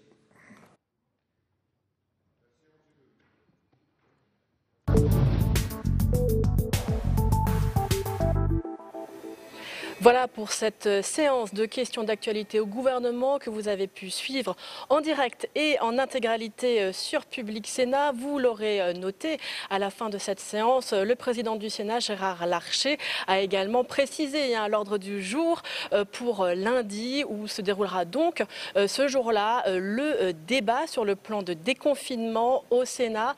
Un débat donc qui sera enrichi avec notamment un certain nombre de consultations qui auront eu lieu tout au long de cette semaine, notamment les élus locaux par le Premier ministre, avec ensuite un vote de la part du Sénat. Notez qu'ensuite, les sénateurs pourront également débattre et voter le projet de loi sur la prorogation de l'état d'urgence sanitaire. Alors, bien sûr, cette séance a été largement consacrée au plan de déconfinement qui est entamé le 11 mai et la mesure qui focalise le plus l'attention des Français sur ce plan de déconfinement, c'est d'abord la reprise de l'école, la possibilité d'aller à l'école. Et je suis avec le ministre de l'Éducation nationale, Jean-Michel Blanquer. Bonjour. Bonjour. Merci de répondre à nos questions. Vous avez eu plusieurs questions lors de cette séance de questions d'actualité au gouvernement. Tout d'abord, pouvez-vous rassurer les parents suffisamment pour qu'ils remettent leurs enfants à l'école, car en effet, certains continuent de souligner le flou, puisqu'on avait d'abord fermé les écoles en disant que les enfants étaient premiers propagateurs, et puis aussi parce qu'il y a cette nouvelle, aujourd'hui, ces nouvelles inquiétantes sur cette maladie, la maladie de Kawasaki, sur laquelle des hôpitaux commencent à donner l'alerte sur un certain nombre d'enfants qui sont atteints. Bien entendu, il faut d'abord rappeler à quel point l'école c'est important. Bien sûr, le Covid-19 est un sujet essentiel qui est notre point de repère pour régler les questions sanitaires et en tout cas fixer un cadre sanitaire très strict. Mais en même temps, nul ne doit oublier que fréquenter l'école c'est essentiel et que nous sommes en ce moment en train de perdre les enfants les plus fragiles qui décrochent du système scolaire et que par ailleurs, pour l'ensemble des élèves, quelle que soit leur classe sociale, quelle que soit leur difficulté scolaire ou leur facilité scolaire, il y a un besoin d'aller à l'école. Il faut quand même le réaffirmer. Aujourd'hui, la majorité des pays du monde sont engagés dans le déconfinement scolaire. Bien sûr, ça n'est pas facile. C'est une situation inédite et déconfinée et complexe. Et j'étais encore en correspondance avec plusieurs ministres de l'éducation de différents pays. Tout le monde affronte le même type de problème. Donc il faut avoir conscience à la fois de l'impératif du déconfinement scolaire, parce qu'il faut raisonner à contrario. Est-ce que l'on voudrait, par exemple, que les enfants restent enfermés pendant des mois et des mois le temps que l'on trouve un vaccin? Bien sûr que non. Les dégâts psychologiques, par exemple, seraient trop importants. Donc on est obligé de raisonner sur ce que c'est que vivre en période de virus. Cela oblige donc à un protocole sanitaire très strict. Nous en avons élaboré un. Il sera public à partir de vendredi et c'est le point de repère de toutes les écoles et de tous les établissements scolaires. Pour le dire autrement, aucune école, aucun établissement scolaire n'ouvrira sans respecter ces protocoles qui vont quand même loin, avec des groupes petits de 15 élèves et toute une série de mesures, masques en particulier, autres mesures d'hygiène, nettoyage, mesures spécifiques pour la cantine, pour l'internat, pour la récréation, qui permettent tout simplement d'avoir des conditions permettant de développer les gestes barrières en particulier. Aujourd'hui, certaines écoles envoient déjà des mails pour sonder les familles. Certains mails font état, ce sont des directeurs d'école qui disent que vraiment les conditions sont très délicates et en clair, ils incitent très fortement les parents d'élèves à laisser leurs enfants à la maison. Qu'est-ce que vous en pensez? Non, il ne doit pas y avoir de message de ce type. Les messages officiels de l'éducation nationale partiront au cours des prochains jours. Ils sont là pour justement expliquer la façon dont on respecte les gestes barrières et certainement pas pour créer des inquiétudes, alors même que ceux qui ont pu les écrire n'avaient pas encore les éléments dont je viens de vous parler. Est-ce que votre plan sur 3 semaines avec les retours en classe pour certains niveaux continue à tenir comme vous l'aviez annoncé la semaine dernière, ou est-ce que tous les niveaux vont pouvoir ouvrir en même temps pour la maternelle et l'école primaire, puisque je note bien que c'est d'abord la maternelle et l'école primaire? Alors, depuis le début, nous disons que cela doit être progressif. Ce que j'avais présenté étaient donc des hypothèses qui sont en fait très indicatives pour organiser les choses de façon progressive. J'avais notamment indiqué que certains niveaux pouvaient être considérés comme prioritaires, je pense au CP et au CM2. Le système que le Premier ministre a présenté est un système qui permet encore plus de souplesse localement, c'est-à-dire c'est un système qui indique l'impératif du demi-groupe, qui indique aussi le fait que c'est bien d'organiser les choses par niveau, et ensuite c'est localement, en fonction des particularités locales, que l'on organise cette progressivité. Donc par exemple, on peut accueillir par groupe de 15 les CP et les CM2 la première semaine, c'est un exemple que je donne, ce qui occupe plus l'espace puisqu'on divise la classe par 2, et donc les autres niveaux viennent la semaine suivante. Cette organisation sera à chaque fois locale, elle sera communiquée aux familles, et elle fait qu'un élève à certains moments sera soit en classe en petits groupes, ce qui d'ailleurs sera une situation favorable pédagogiquement, soit à l'étude, ce qui sera possible aussi dans certains cas, soit dans des activités co-organisées entre l'éducation et la municipalité, de sport, de culture en particulier, soit chez lui, dans de l'enseignement à distance, notamment pour les familles qui auront choisi l'enseignement à distance à 100%, ce sera aussi le cas. Une dernière question, Jean-Michel Blanquer. Vous dites que votre considération dans la réouverture des écoles est d'abord sociale. Que répondez-vous à ceux qui jugent que votre objectif, l'objectif du gouvernement, c'est avant tout de remettre les parents au travail et qui lisent ainsi le fait que, on met d'abord les plus jeunes à l'école et qu'en fait, on permet à ceux qui peuvent se garder tout seuls de rester à la maison, les collégiens, les lycéens? L'objectif, il est d'abord social et l'école primaire est notre première priorité depuis que nous sommes aux responsabilités. Depuis 3 ans, je dis à quel point l'école primaire est fondamentale et à quel point dire cela est social, puisque si les élèves n'ont pas les savoirs fondamentaux consolidés lors des premières années de la vie, il y a toute une série de conséquences sociales négatives ensuite. Donc c'est social. On le voit par exemple pour les CP et CE1 à 12. Nous avons créé ces CP CE1 à 12 dans les réseaux d'éducation prioritaire avec une visée sociale. C'est plus de 300 000 enfants qui sont concernés. Oui, mais les CP et les CE1 par exemple vont faire partie de ceux qui pourront entrer en premier. Et c'est profondément social. Un lycéen peut davantage travailler à distance parce qu'il est plus mûr. Par ailleurs, le fait que tout ceci contribue au redémarrage économique, c'est social aussi, bien entendu. Est-ce qu'on pense que le pays ne peut pas... Évidemment, la crise sociale pourrait être très grave si l'économie ne redémarre pas. Donc on ne doit pas opposer l'économique et le social. Il y a évidemment des objectifs sociaux directs, mais les objectifs sociaux indirects passent par l'économie. Il faut que tout simplement la France soit au travail si on veut qu'il y ait de la richesse nationale à partager entre nous tous. Et donc pour financer notre système public, par exemple, il faut qu'il y ait de l'activité économique. Donc il n'y a pas de contradiction. Et puis ce qui est important, c'est la progressivité. On commence par l'école, on poursuit par le collège, et j'espère qu'on pourra aller jusqu'au lycée. Avant les vacances scolaires. Avant les vacances scolaires, mais c'est ce qu'on définit là aussi de manière pragmatique et progressive, en regardant notamment à la fin du mois de mai où nous en sommes sur le plan sanitaire dans le pays. Eh bien, merci beaucoup Jean-Michel Blanquer d'avoir répondu à mes questions et en attendant que le protocole sanitaire qui sera rendu public d'ici la fin de la semaine. Merci. Vendredi. Beaucoup, vendredi. Je vais à présent accueillir Catherine Dumas. Bonjour, merci beaucoup d'être avec nous. On vous a entendu tout à l'heure lors de cette séance de questions d'actualité au gouvernement puisque vous avez interpellé le gouvernement autour de la situation du tourisme. Il faut dire que les chiffres sont effrayants. C'est ce que vous a répondu d'ailleurs Jean-Baptiste Lemoyne, moins 100% pour certaines activités touristiques, pour le tourisme. On comprend bien vu le contexte actuel. Oui, tout à fait. En fait, j'ai interpellé le Premier ministre sur le secteur du tourisme, mais aussi celui des industries culturelles, qui quelque part sont les deux secteurs qui, hier, n'ont pas fait l'objet d'annonces pour le déconfinement à partir du 11 mai et qui n'ont surtout pas de date de perspective. Donc, ces secteurs sont vraiment, je dirais, très, très inquiets. Et donc, je souhaitais savoir quelle serait la position du gouvernement. Avez-vous été satisfaite par la réponse du gouvernement? On le voit notamment pour les industries culturelles, pour les salles de spectacle. Pour l'instant, eh bien, il n'y a pas vraiment de solution de trouver. Tout à fait. Alors, sur ce dernier sujet des industries culturelles, en effet, qui, je le rappelais, représente quand même 7 fois plus en PIB que l'industrie automobile. Donc, c'est très, très important pour la France. Aujourd'hui, il n'y a pas de solution. J'ai, pour ma part, sollicité qu'il y ait non pas un report des charges, mais qu'il y ait une annulation des charges.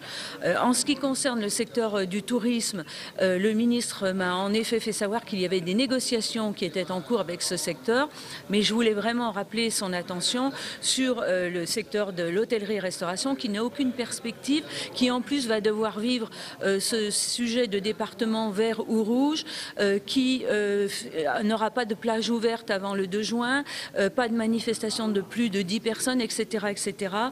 Donc avec beaucoup d'interrogations et beaucoup d'angoisse. Est-ce que vous demandez, par exemple, comme Damien Abad le demande, qu'on puisse reconsidérer effectivement la réouverture notamment des restaurants au 11 mai, notamment pour les départements qui seront classés verts et que cela puisse être utilisé et non pas que cela soit repoussé à la fin mai pour une éventuelle réouverture au mois de juin? Alors pour ce secteur, donc tout d'abord vraiment l'annulation des charges. Après, en effet, selon les situations, je pense qu'il serait peut-être intéressant qu'on puisse, peut-être avec les préfets d'ailleurs et les élus locaux, avoir un jugement au cas par cas et en effet, dans les départements verts, peut-être accéder à une réouverture plus rapidement. En tout cas, que chaque cas particulier soit étudié. Mais ce que je voudrais aussi dire, c'est qu'il est très important que ces professionnels n'ouvrent que lorsqu'ils seront vraiment prêts, notamment pour des raisons sanitaires. Et on peut imaginer que pour certains restaurants, ça va être difficile aussi d'être rentable de travailler dans les conditions respectant les consignes sanitaires. Bien sûr, c'est tout le sujet. C'est pour ça que je demande un accompagnement au-delà du 30 juin pour ces métiers. Merci beaucoup Catherine Dumas d'avoir répondu à mes questions. Je vais à présent accueillir le président du groupe centriste, le groupe UC ici au Sénat, le sénateur des Hauts-de-Seine, Hervé Marseille. Bonjour. Un mot tout d'abord, et bien sûr, ce qui nous a bien occupé aujourd'hui et qui a occupé le Parlement depuis hier, déjà bien sûr les annonces du plan de déconfinement. Au vu de ce que vous avez entendu du Premier ministre, des précisions aussi d'aujourd'hui, est-ce que vous êtes favorable à ce plan de déconfinement?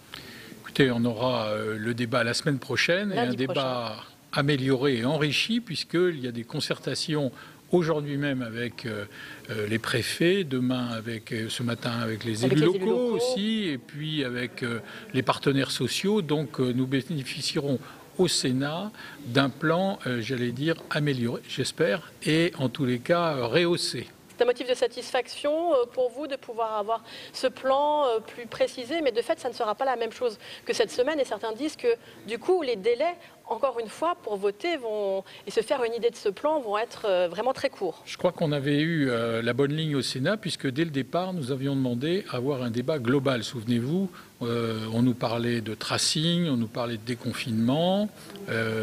Nous avions dit, écoutez, on veut l'ensemble des éléments. Et nous avions obtenu d'en parler le 5 mai. Là, nous allons avoir, j'allais dire, le maximum d'éléments, j'espère, le 4. Et nous aurons en primeur, en plus, le projet de loi d'urgence sanitaire numéro 2, puisqu'il faut compléter la loi d'urgence sanitaire qui s'arrête dans sa première mouture le 23 mai. Oui, la proroger effectivement jusqu'au 23 juillet. A priori, ça sera discuté lundi soir et peut-être même mardi matin. Après-midi. Oui, pour le vote solennel mardi. Parce que la différence avec l'Assemblée, c'est qu'on respecte les sénateurs et nous avons exigé de pouvoir réunir les groupes pour parler du débat et pour pouvoir voter en ayant l'avis des sénateurs. Alors justement, dans ce plan de déconfinement, eh bien, il y a une lourde responsabilité qui pèse sur les épaules des élus locaux. Est-ce que pour vous, les collectivités aujourd'hui sont armées pour faire face à la mission que veut leur confier le gouvernement ? Je crois qu'il y a un partenariat évident qui se fait entre le gouvernement, les préfets qui représentent le gouvernement dans chaque département et puis les élus locaux. Il faut bien sortir du confinement et commencer à retravailler. Ceci étant dit, il faut le faire avec toutes les garanties de sécurité. On a déjà obtenu une première satisfaction aujourd'hui qui a été annoncée en primeur au Sénat, c'est le fait que l'État avait annoncé hier par la voix du Premier ministre qu'il prenait en charge la moitié du prix des masques commandés. Et beaucoup d'élus ont dit oui mais on a déjà commandé tous ces masques. Donc vous avez vu que le Premier ministre a dit d'accord, ça sera depuis le 13 avril. C'est un motif de satisfaction pour vous? C'est un motif de satisfaction. Après, il y a beaucoup d'élus et beaucoup de chefs d'entreprise qui sont inquiets pour leurs responsabilités en disant on me demande de prendre des décisions, on me demande d'ouvrir l'école, on me demande d'ouvrir la crèche, le patron dit on me demande d'ouvrir les chantiers ou de réouvrir l'usine. Quelle est ma part de responsabilité personnelle dans cette affaire? C'est la raison pour laquelle, par la voix de Jean-Marie Bockel, nous avons posé la question au garde des Sceaux et je pense que nous reviendrons la semaine prochaine à travers les textes pour améliorer cette affaire de la responsabilité. Oui, une proposition de loi d'ailleurs a été déposée notamment par Hervé Maurey, le président de la commission de l'aménagement du territoire. Un mot juste pour conclure sur peut-être la question des contreparties aux aides de l'État qu'il devrait y avoir. Il y a eu notamment un amendement du groupe centriste la semaine dernière qui avait été adopté dans un premier temps pour ne pas aider les entreprises enregistrées dans des paradis fiscaux, finalement retiré. Il y a bien sûr la question du versement des dividendes aussi. Est-ce que les annonces du gouvernement vous suffisent aujourd'hui ou est-ce que vous voulez toujours pouvoir les inscrire dans la loi? Et il va d'ailleurs y avoir un prochain collectif budgétaire, encore une fois. Oui, il paraît qu'il y aura un projet de loi de finances numéro 3. C'est naturel puisqu'il y a beaucoup d'annonces financières et il faut adapter le budget. Je crois qu'il faut de la clarification puisque, effectivement, on ne sait pas très bien où on en est. On a des propositions ici au Sénat. On a des réponses et puis ensuite il y a des déclarations ministérielles. Donc il faut essayer de mettre tout ça en concordance. Et sur l'affaire notamment des paradis fiscaux, je crois qu'il faut tirer les conséquences des déclarations de Bruno Le Maire et il faudrait pouvoir revenir sur le sujet, sur les dividendes aussi. Mais je pense que ça sera l'occasion au PLFR 3 de revenir là-dessus. Vous serez au rendez-vous en tout cas sur ce PLFR 3. Merci beaucoup Hervé Marseille d'avoir répondu à mes questions. À présent, Rémi Ferraud, bonjour, sénateur socialiste de Paris. On vous a entendu ouvrir le bal des questions d'actualité au gouvernement. Un mot d'abord sur la réponse du Premier ministre. A-t-elle été pour vous satisfaisante? Vous avez souligné sa prudence de rigueur donc, pour ce plan de déconfinement qui commence le 11 mai. Je partage pour ma part la prudence du Premier ministre dans son approche du déconfinement. Bien plus que volonté d'aller vite du président de la République. Le Premier ministre a transformé le 11 mai largement en 2 juin, puisque ce sont 3 semaines de déconfinement très progressif et très prudent. Ça, je le partage. En revanche, je ne me satisfais pas de la réponse du Premier ministre, ni sur les modalités de reprise de l'école, ni sur son absence de prise en compte de l'urgence sociale. Voilà, ça fait n'avoir pas répondu à cette question et en soi une réponse est inquiétante pour beaucoup de Français. Est-ce qu'il y a tout de même un motif de satisfaction avec cette annonce, d'ailleurs que soulignait Hervé Marseille à l'instant, le fait que l'État va accompagner les collectivités sur leur commande de masques et cela à compter du 13 avril. C'est un début aussi d'aide, on l'imagine, pour de tous ces Français à qui on va pouvoir distribuer ces masques via les collectivités. C'est un début de solution à cette pénurie de masques qui marque notre pays depuis le départ. Ce retard pris est tellement difficile à rattraper. Je pense que cette pénurie de masques va cesser. Mais est-ce qu'elle aura vraiment cessé le 11 mai? Rien n'est moins sûr, d'ailleurs je ne le crois pas. Ce sera un peu plus tard. Et d'ailleurs, le gouvernement adapte au fur et à mesure, ça, sans le dire, sa stratégie au manque de moyens et aux différentes pénuries de masques, de tests en particulier, risque pénurie de médicaments. Bref, on est quand même dans une gestion qui a toujours un peu un temps de retard. Donc le Premier ministre essaye de faire au mieux, mais avec des contraintes qui sont extrêmement fortes et sur lequel il passe parfois assez vite. Un mot sur un territoire sur lequel il y a beaucoup de contraintes. Ce territoire, c'est le vôtre, celui de Paris. Paris en zone rouge certainement pour un certain temps, qui a pour autant une place très importante d'un point de vue économique et où on comprend qu'il faille reprendre l'activité, mais aussi à la question notamment des transports collectifs, métro, RER. C'est un casse-tête dans la capitale de reprendre l'activité pour le 11 mai pour vous? C'est difficile. Ça montre d'ailleurs qu'il faut aborder la question, au-delà des départements, c'est la question de la métropole dans son ensemble. Et de toute façon, cette pandémie est un défi énorme pour toutes les grandes métropoles du monde. C'est vrai pour Londres, c'est vrai pour New York, c'est vrai pour Tokyo, c'est vrai pour Paris.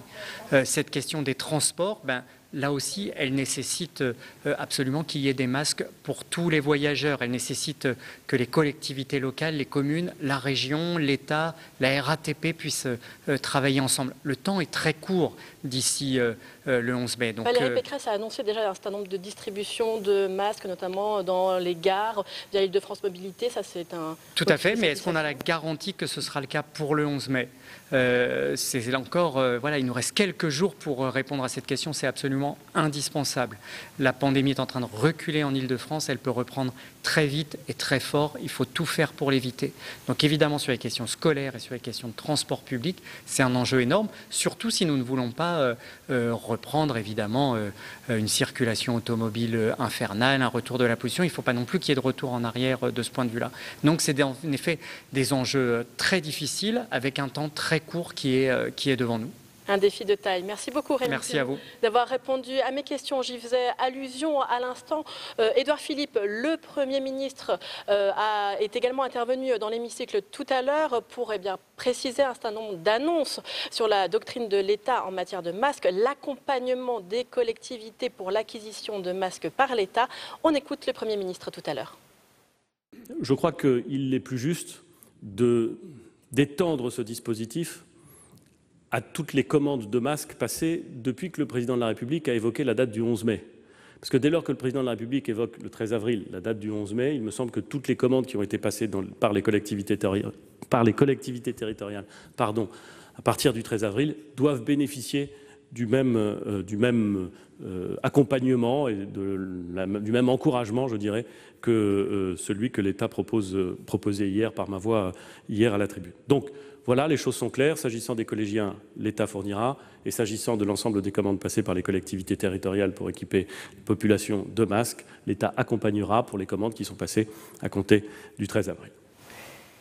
Et je suis à présent avec Ronan Dantec. Ronan Dantec, vous posiez cette question à laquelle Édouard Philippe n'a pas complètement répondu, puisqu'il a répondu à la question qu'il souhaitait sur la question des masques. Néanmoins, est-ce que vous vous réjouissez de ce que dit le Premier ministre, un accompagnement des collectivités pour l'acquisition de masques, cela depuis le 13 avril et à hauteur de 50%. C'est un motif de satisfaction? Oui, évidemment, je crois qu'on est dans un moment, avec la rencontre avec les associations d'élus et le Premier ministre ce matin, où il faut absolument renforcer la collaboration, la coopération entre le bloc communal et l'État. C'est comme ça qu'on réussira à résoudre cette crise. Et effectivement, je crois qu'il était important que le Premier ministre soit précis sur le fait que toutes les commandes depuis le 13 avril seraient prises en charge à 50% par l'État. Et je crois qu'on a devant nous une autre coopération très importante entre le bloc communal, les collectivités et l'État. C'est sur ces fameuses brigades de suivi des cas diagnostiqués de coronavirus. Moi, je suis extrêmement attentif à ce point. J'ai mis en place un groupe de soutien scientifique en Loire-Atlantique pour justement conseiller les collectivités territoriales. Il va falloir qu'on travaille. Oui, mais ça va être un point absolument central si on veut résoudre cette crise, pouvoir isoler très rapidement non seulement les gens porteurs diagnostiqués, mais aussi ceux qui potentiellement seraient déjà contaminants. Donc, je crois qu'il faut renforcer cette coopération. Mais néanmoins, le Premier ministre a aussi répondu à ma question, qui était une question très précise, parce que c'était un petit peu ambigu dans sa présentation à l'Assemblée hier, qui est que l'État fournira bien à l'ensemble des collégiens les masques nécessaires. Je rappelle que pour un collégien qui a beaucoup de transports publics et qui a une journée complète au collège, ça veut dire 4 masques dans la journée. Donc là, je crois que le Premier ministre, effectivement, a répondu assez précisément à mes questions sur ce point, parce que sinon, ça pourrait être une charge assez élevée pour les familles.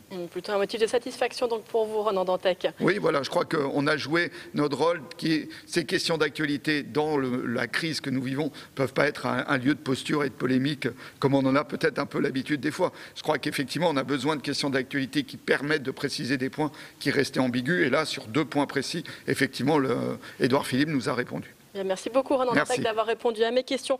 Les questions que vous vous posiez d'ailleurs sur l'inégalité pour les Français d'accès aux masques en fonction de leurs revenus. C'est aussi cette question-là que j'ai posée à la secrétaire d'État tout à l'heure, Agnès Pannier-Runacher. Écoutez tout de suite sa réponse. Alors, nous travaillons avec les associations de défense des consommateurs. Je les ai d'ailleurs réunis vendredi dernier. Nous avons passé 2 heures ensemble, justement, pour leur demander de jouer ce rôle de vigie, ce rôle d'alerte pour défendre les consommateurs. Aujourd'hui, quelle est la situation? Nous avons plusieurs circuits de distribution. Des circuits de distribution qui sont portés par l'État. Je veux d'abord rassurer les Français. Lorsqu'ils enverront leurs enfants à l'école, il y aura des masques disponibles dans le primaire. Ils ne sont pas obligatoires, mais ils seront disponibles pour leurs enfants. Et il y aura des masques disponibles au collège. Et là, ils seront obligatoires. Donc les parents, jusqu'à la fin de l'année scolaire, n'auront pas à équiper leur enfant de masques.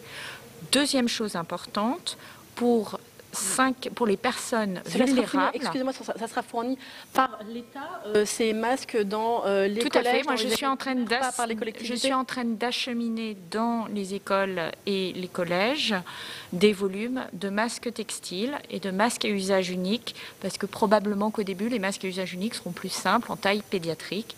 Donc, c'est un point que nous prenons en charge. Deuxième élément, nous mettons à disposition des préfets et des maires chaque semaine 5 millions de masques pour les personnes vulnérables. 5 millions de masques lavables 20 fois, c'est 100 millions d'équivalents usage, si vous comparez ça à des masques chirurgicaux, par exemple. Donc c'est considérable. Cela également sera gratuit. Troisième chose, effectivement, nous avons travaillé main dans la main avec la grande distribution pour qu'ils prévoient d'acheter des masques et de les mettre à disposition des Français le plus vite possible. Ce sera d'abord des masques à usage unique, parce qu'ils sont fabriqués de longue date, donc plus facile à approvisionner par rapport au délai de réouverture des commerces, puis des masques textiles. Et pour les masques textiles, nous avons travaillé sur un prix de 2 à 3 euros. 2 à 3 euros pour des masques qui sont lavables de 5 à 30 fois. Ça fait un prix à l'usage qui nous est indiqué par la grande distribution de 10 à 30 centimes l'usage. Donc ça, c'est également important. Est-ce que vous prévoyez un accompagnement? Il a été annoncé un accompagnement pour les collectivités, mais peut-être aussi un accompagnement pour les personnes les plus modestes, pour qui ce coût, même de 2-3 euros, représente un coût C'est ce que j'ai indiqué. C'est les 5 millions de masques chaque semaine pour les personnes les plus vulnérables. 5 millions de masques. Pas vulnérables, je veux dire. Vulnérables au sens financièrement. D'accord. Plus, effectivement, ça c'est la santé qui établira la liste des pathologies ou les conditions d'accès à ces masques. Les personnes vulnérables, alors cette fois-ci d'un point de vue sanitaire, auront accès à des masques en pharmacie avec le conseil qui va bien lorsqu'elles présentent des pathologies qui les exposent au regard du Covid. Et donc là aussi, ce seront des masques qui seront mis à leur disposition. Donc vous voyez, on a anticipé ces situations. Les personnes à budget modeste, les personnes qui envoient leurs enfants à l'école et bien sûr, je le rappelle, les employeurs qui n'ont pas la capacité à assurer en permanence la distanciation sociale dans leur entreprise doivent équiper leurs salariés. Est-ce que vous le dites aujourd'hui, l'objectif avec ce déconfinement, hier le Premier ministre a parlé d'éviter l'écroulement de la France, c'est avant tout une reprise économique aujourd'hui? L'enjeu que nous avons, c'est de refaire démarrer la machine avec des conditions sanitaires irréprochables. Ces conditions sanitaires, il faut les respecter strictement. Rien ne serait pire que de ne pas respecter la distanciation sociale et de devoir constater une reprise du virus et de devoir tout arrêter à nouveau. Et on est capable de le faire dans les entreprises, on le sait. Il y a des entreprises françaises qui exercent notamment en Chine et qui nous font des retours sur le fait qu'elles n'ont pas eu de cas de coronavirus dans leurs équipes, et on parle d'équipes de plusieurs milliers de personnes, depuis leur reprise. Donc ça, c'est un récit intéressant, mais ça veut dire aussi, de notre part, collectivement, de la discipline. Le déconfinement, ce n'est pas le retour à la vie conviviale qu'on a connue. Malheureusement, on le souhaiterait tous, mais ça ne sera pas possible dans l'immédiat. Voilà pour ces précisions apportées tout à l'heure par la secrétaire d'État Agnès Pannier-Runacher, notamment sur la question des masques. Le travail parlementaire, le suivi des travaux parlementaires continue sur Public Sénat. Tout de suite, eh bien, on va prendre la direction de l'audition de Brune Poirson, la secrétaire d'État, qui a été auditionnée ce matin en visioconférence par la Commission du développement durable. Au cœur de cette audition, la loi sur l'économie circulaire. Elle prévoit notamment l'interdiction des emballages en plastique à usage unique d'ici 2040. Eh bien, Brune Poirson l'a redit ce matin, elle entrera en vigueur aux dates prévues. Tout de suite, voyez cette audition. Peut-être pour commencer, quelques constats. Maintenant que nous sommes dans cette crise sanitaire depuis au moins un mois et demi. Alors, au départ, au moment du début de cette crise sanitaire, on ne peut pas nier que dans les premiers jours, les activités de gestion et de traitement des déchets ont été déstabilisées. C'est ça pour le secteur des déchets, et ça a été aussi le cas dans beaucoup d'autres secteurs économiques français. Je pense par exemple dans le cas spécifique des déchets au maintien de la collecte sélective, au fonctionnement des centres de tri, à celui des déchetteries. Mais la mobilisation du gouvernement, des collectivités locales et des élus locaux, ainsi que de l'ensemble des professionnels du secteur, a été, je crois, là aussi relativement, même pas relativement, mais remarquable. Elle a conduit à un retour à une activité adaptée au maintien des activités prioritaires relativement rapidement. Et aujourd'hui, à moins de 2 semaines du 11 mai, on peut tirer donc plusieurs constats. D'abord, constat fondamentalement important, c'est que la salubrité publique a été assurée. Notre système de gestion des déchets a tenu. Imaginez dans quelle situation nous aurions été si en pleine crise sanitaire, il y avait encore eu en plus, à ce stade, se serait superposé un problème de salubrité publique. Donc malgré la crise, la collecte et le traitement des déchets ménagers, ceux des risques infectieux, notamment ceux qui sont produits par la profession médicale, à savoir les dasseries ou encore les déchets des secteurs économiques essentiels à la nation, ont tous été assurés. On s'est par exemple très tôt assuré que les conditions sanitaires suffisantes soient mises en œuvre pour les professionnels du secteur, avec par exemple